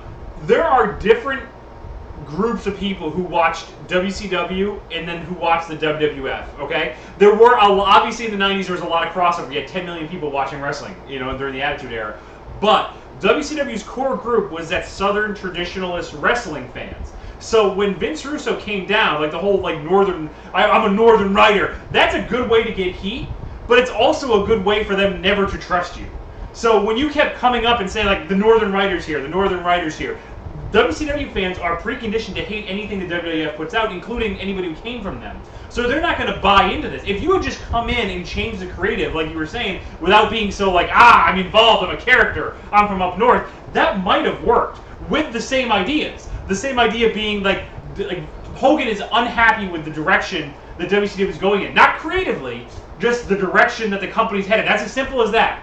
He lays down. That could have still worked. Instead, you have to say oh no, he's pissed off at the writers. The writers from New York. The writers from New York who want Medusa to be Sable. The writers from New York who treat you all as characters. That's where the problem is. Southern wrestling fans don't want that. Don't say writer. That's why I think it's. Say people in charge. Yeah, right. That's There why you I think it almost could have worked. It absolutely could have worked. I think given more time than he had, especially for his first little run, because he's gone in 4 months. 4 months. Yeah, he doesn't last. He goes 4 months and then goes home for a couple of months and comes back with Bischoff. But man, this could have been a thing, and it could have been like one of the greatest meta stories ever told in wrestling, where it's like wrestling versus sports entertainment. And I think that's where he's working towards. That makes sense. It does. That makes perfect sense if you don't overcomplicate it, and he did. He absolutely did. Even when he shows up on air, he's not, I don't know if you know what Vince Russo shows up like, at least initially. Yeah, New York. Right, but you don't see him. He's only. It's like the Steinbrenner. He's a Steinbrenner from Seinfeld. That's hot. He's a Steinbrenner from Seinfeld, where you just see the back of him, or you just see an arm, like a Dr. Claw arm from Inspector Gadget. That's clever. Yeah, and you hear his voice, and he's doing everything, but you just don't see him. And this is where it comes down to like Vince Russo as like his mythos around there. He's like 95% there. Yeah, But he's sadly, very close. the 5% that he's not there is the 5% that ruins this. I think the 5% that's not there is out of his control, though. Like, you got Hogan, who's legit like, I don't like this, brother. I want to win all the time. Right. Well, what I'm implying is the 5% is Vince McMahon, who will do two things in this situation. He'll tell Hogan to shut his fat face, and he'll tell Russo, just don't say writers, bro. Yeah, that particular idea doesn't work. Yeah, Let's tweak it. Right. Now go with it. I fully agree. And when Hogan comes up, he's like, I don't like this. He'll be like, look, man, we made you. Yeah. No matter what, you're still Hulk fucking Hogan. Right. Shut up. Here's the paycheck. We'll make you look Here's strong some and we'll pasta. pay you $2 million. Yeah, So, there is a... You're going to win in the long run because you're Hulk Hogan. Yeah. There is a, there's a thing that people would say, like, if Vince Russo was left alone in WCW, because obviously Hogan and then also the executives and a lot of other people are pulling at him, would he have been successful? Like somebody said, like, you are the final say, nobody's going to bother you. The answer is no. He wouldn't be successful because it's not even like, oh, I need a filter. It's, he doesn't have the capacity to take it all the way and make it a complete story. You know what? I'm gonna twist it. I'm gonna say maybe. I think. I don't know if it would have worked. I think it would have been a lot more interesting. Oh, 100%. Because I want that full Medusa would not be wearing that bikini. car crash, late 90s, early 2000s, complete insanity of television. I would love to see him completely unhinged. Because I think, you know what? That could have been like ECW levels of insane. We've seen him unhinged. It was Ring of Glory. Yeah. Nobody told him no on That that was one. that was later. A sword. There was a sword ownership Exactly. fight. That was one of your pay-per-views of all my favorite You really pay-per-views love of all that one. time. That was good. Farouk. And then Paul Bearer with Satan. Remember that? Yeah. All right, so we got to wrap this up. I need to meet Farouk just so I can make that sign. It can't be that hard. After everything that's happened, No, meeting Farouk. No, we've been there in the same room with him countless times. we have not. At cons. He was at New York. Or one of those ones we were at. Boston, maybe? Bruce been in a couple of ones. I wasn't there for that one. What the fuck? All right, well, we're gonna find out. Mr. sitting next to Shockmaster for like 5 hours and not knowing it. Yeah. Ron Simmons. He's been in the rooms with us. We saw Tugboat recently. That's Shockmaster. Yeah, I know. Okay, alright. I thought we were going through another raft thing. All right, guys. Match of the night, MVP, Shine Light, and WCW TF Moment of the Night. Match of the night. Man, mine goes hands down to Sid Goldberg. That's mine. That's what I had written down. I really like Goldberg's thing. I know there's nothing special per se about it, but it felt like a title match. I didn't hate Sting for once, and I want to root for Sting. Sting's a big dummy. Good one. Yeah. MVP, Greg, you want to start? Nope. Mark, you want to start? Sid for all the backstage vignettes, bleeding like a motherfucker, which is not easy. Let's face it. You are legit bleeding all over yourself. Oh, yeah. I mean, that can't be fun. Yeah. Coming out looking like a monster. Great, like the screams and the "Let It Bleed" thing was so cool. Sid for sure. Sid's mine. Yeah. Since you guys already have 2-1, I'm just gonna say Medusa's tits. They're Woo, a fine look thing. Side note goes to Kimberly's nipples. Shining Light of the Night. Oh man, hands down, Luger getting flustered. See, I thought you were gonna go with Jeff Jarrett showing up again. Oh fuck. Double J. Maybe that whole segment. Will that make you feel better? Oh, that helps. Yeah. Yeah. That's it. Oh, there you go. Luger's involvement in the JJ action. But the problem is, I think he was still Fletcher when he came to the pants. You can have it bleed into that then. Yeah, very specifically when he ran into that security guard, because it was just so funny. He's so bad at, like, not conveying exactly what he's feeling. That moment, I'm just like, oh shit. Oh no. Maybe I should just turn around. Will anyone miss him? So funny. Guys! Do it without me! Buff! I bumped into this guy and now I'm panicking! That guy! This guy! Yourself right here! Right here! What do I do? What's your name, buddy? His name is Ralph! Ralph says go home! Yeah. Protect yourselves! Yeah. I'm leaving town! What? Sorry, I'm not leaving. I gotta face Bret Hart later. No!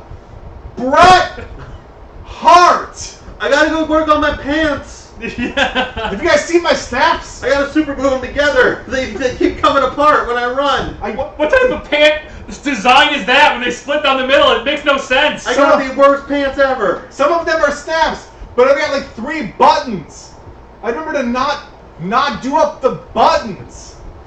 Okay, bye! Yeah. Later. Wait. Alright. Bye, Ralph! Wait, did you say something? No, okay. Alright. Bye, What? guys. Hit you with a guitar? A sitar? Does it matter which end? Are you? I'm not gonna do that! I don't even know what a sitar is. Where am I supposed to find a sitar in Vegas? Is there like some sort of Alibaba casino around here? Is that racist? Okay, I'm gonna go to the other casino and see if I can get a sitar. Wait, guys. Hugh Morris has Amazon up on his computer. How do you spell sitar? Ralph. Is it with a C? Ralph, how do you spell sitar? Ralph. What do you think, buddy? Alright, I'm just gonna go in. Damon Lindelof, where's Walt? Yeah. He has psychic powers and I want to know why. Maybe he knows where a sitar is. Have you guys seen the Shrek movie? He wants people out of a swamp. You think the Night King has a dragon? Alright, I'm just gonna go in. I'm gonna do it like we planned. I'm gonna use the guitar. And I'm gonna hit you, Buff, in the head with this guitar. It's gonna go flawlessly. No, Ralph, it's called air quotes. That's what I do with my fingers there. Air quotes. He doesn't know what air quotes are. Ah, he's never heard of air quotes. Oh shit, I missed. Ralph, what do I do? Ralph, what'll save this segment? What? Smash it against the ring? What's a smernbuckle? Well, that I've looks never heard of cool. smernbuckle. Can you get me one? Go to Amazon. Hugh Morris! Hugh Morris at the back on your computer. Ask Jeeves. What does Jeeves say? Ask Jeeves what a smernbuckle is. Ralph, did you mean turnbuckle? Jeeves doesn't know what that is. He's suggesting turnbuckle. I don't know what that is either. Ralph, come on. Ralph, come show me what you meant. Buff, are you still hurt? Oh, boy. Buck. No, Oh. Buck's sleeping. Buff says his neck schmerts. Everyone stop yelling. Buff's asleep. Buff, trying to stay unconscious for too long. That's like super bad for you. I'm told if you're concussed, you shouldn't fall asleep. Don't do that. Buff, you alright? Buck, I see you had a whole bunch of Kool-Aid before you came out. It's all coming out your mouth and ears.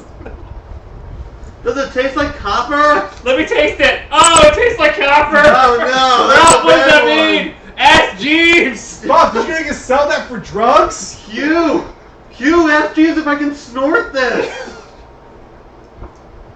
Alright, I'm just gonna bust this against the soft punchy thingy. And go work on my pants. I'm gonna go back and try to unbutton pants. All right. I got 2 buttons stuck. Ralph, did that look cool? I smashed it. It's in pieces now. You gotta clean that up, Ralph. Ralph, get in there. We're at the big show. My show I like that. What a bit. Perfect bit. That was good. 10 out of 10. What bit again? We'll bring that back. Oh yeah. And then make it worse. My shining light went to the moment when Sid's bloody face was all bleeding, and he opened his eyes and stared right in the camera. That was pretty cool. Like a fucking horror movie monster. Like the moment before the final girl kills Jason Voorhees, like, oh fuck, look at this guy. I'm on his side. I want that shirt. I want a Sid shirt now. Sid is the man. Yeah. My shining light is the fucking inflatable gargoyle with the pumpkin, because that made is amazing. my day so much better when I turn it on. I'm like, oh shit, it's this pay-per-view that is there. I love it. Someone always bobbing, Yeah. always breathing smoke. Oh, so good. So great. WCWTF moment of the night. Mark, we're gonna start with you. Oh man. Like, I guess I say like the over arc of the whole like Hogan Sting thing, but I'm gonna say Stevie Ray using a fucking mummy. I'm gonna go with that. That was pretty what the fuck is going on. Yeah, that's a good one. My WCWTF is Sting coming out at all if he's supposed to be the heel, which he is, because he fucking turned with Luger last week. Yeah. If you're the heel, you're supposed to do everything. That nothing matters more than keeping your title. Mine goes to the weird fuck the Northern Writers segment with Medusa and her boomers. There's also a lot of like sexual aggression. Yeah, here. a lot of it. And like I get it, it's a different time, but I can't help but feel weird about it. Yeah, you gotta remember too, like Russo just came off writing the whole like Jeff Jarrett China like domestic weirdness angle, so it's like fresh in his mind too. So it's weird because like these are real things that happen. You know what I mean? Like, if somebody gets R-ed in a TV show, you don't feel bad about it because it's a plot point. You use that, but all the time, like CSI shows. You feel emotion for but there's like something these characters, but there's something about just because of the blurred lines between realism and not. Like, there's something about sexual assault in wrestling that just I can't get over. Yeah, it is and very. I feel like it starts here so aggressively. I mean, there's so much kissing and drugging and spanking and jerking it, like, and it's only going to get worse. And that, like, as much as excited as I am about this whole Russo thing happening, the fact that I'm just like smacked in the face so quickly by all this, it leaves me with a bad taste in my mouth. I mean, I would say that this pay-per-view is immensely better than anything we've seen out of the last one. I mean, just in terms of entertainment value and in terms of it moving along and in terms of us like being able to get through it, this was way better than what we've seen. For sure. This was one of the best pay-per-views we've seen in a while. And here's the thing, a lot of the people represented it. What's that? Just give me 1 second. Sorry.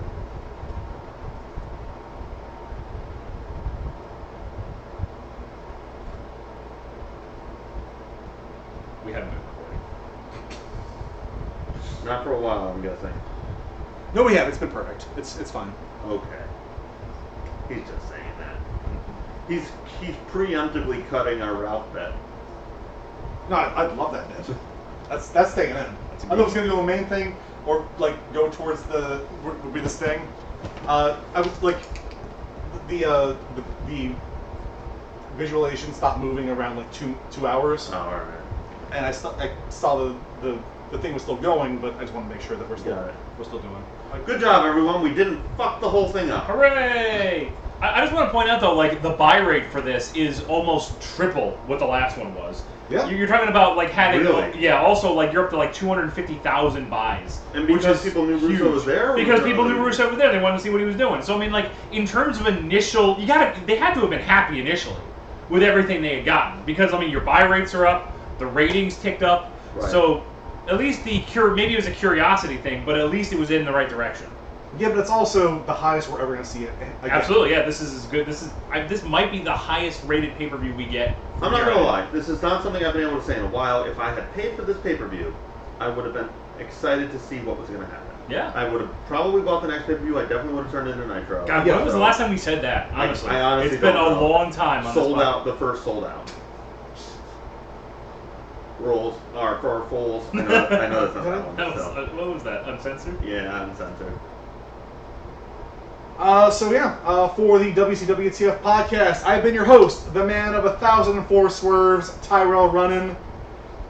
Find us all the time at idiotswithmics.com. There we can find our backlog, everything we do, everything we post. If you like what we do, give us a rate and review wherever you find us. Post a comment, tell your friends. Make us part of your life. Yeah, do that, man. We won't be People seem to creepy. like us, and we like you. I know you're on the internet, and I was kind of shitting all over the internet today. The internet is a powerful tool, and I appreciate it in my life. I just hate Reddit. Yeah. Ew. Specific Reddit. Subreddits or just all of Reddit? Honestly, I hate all of Reddit because it embodies a greater problem that I have with the internet. Good man. I fully agree. Good man for you. This is Megastar Mark. You can follow me at Megastar Mark, and also give us a follow at WCWTF Podcast, where we do great pictures every day, crowds at WCW. We do Lex Luger pictures. We do caption contests now. I had somebody tweet at us, and they asked if we were ever going to run out of pictures, if I was ever in an issue where I'm going to run out of pictures. I got folders of Lex Luger. They obviously don't want WCW. No. It is the easiest thing in the world to find a funny Lex Luger picture. Easiest thing in the world to find crazy WCW fan pictures. And I'm even finding some weird stuff around that I'm going to throw up there just as extra bonuses. So give us a follow. We would definitely appreciate it. Yeah. I am Killer Greg. You can find me at KillerGreg17 on Twitter. I retweet all sorts of funny stuff, and I'm sure you're going to love it. It's actually very rarely funny. It's all depressing bullshit about the internet. You can find me right here if you're curious about that. You can also check out our YouTube page. It is WCWTF Podcast. Idiots with Mics. It is also Idiots with Mics. I think if you search either one of those, you find us. Ty and I do Bad Movie Fridays. We are back with Bad Movie Fridays. And what bad movie did you guys recently review? Jurassic Park Part 2, Part 2, Part 5. Fallen Kingdom. Easily the worst movie we've seen for Bad Movie Friday. No kidding. That movie, no joke, was a total catastrophe from start to finish. We're doing it live stream now, so you get it unfiltered. It's Quality's not tremendous. We're working on that, We have to work on that. We might have to go camp ourselves outside of a Starbucks when we do it. But it is happening live, usually Fridays around 4:30, 3:34, around there. If you want to catch it live, or just watch the replay on YouTube.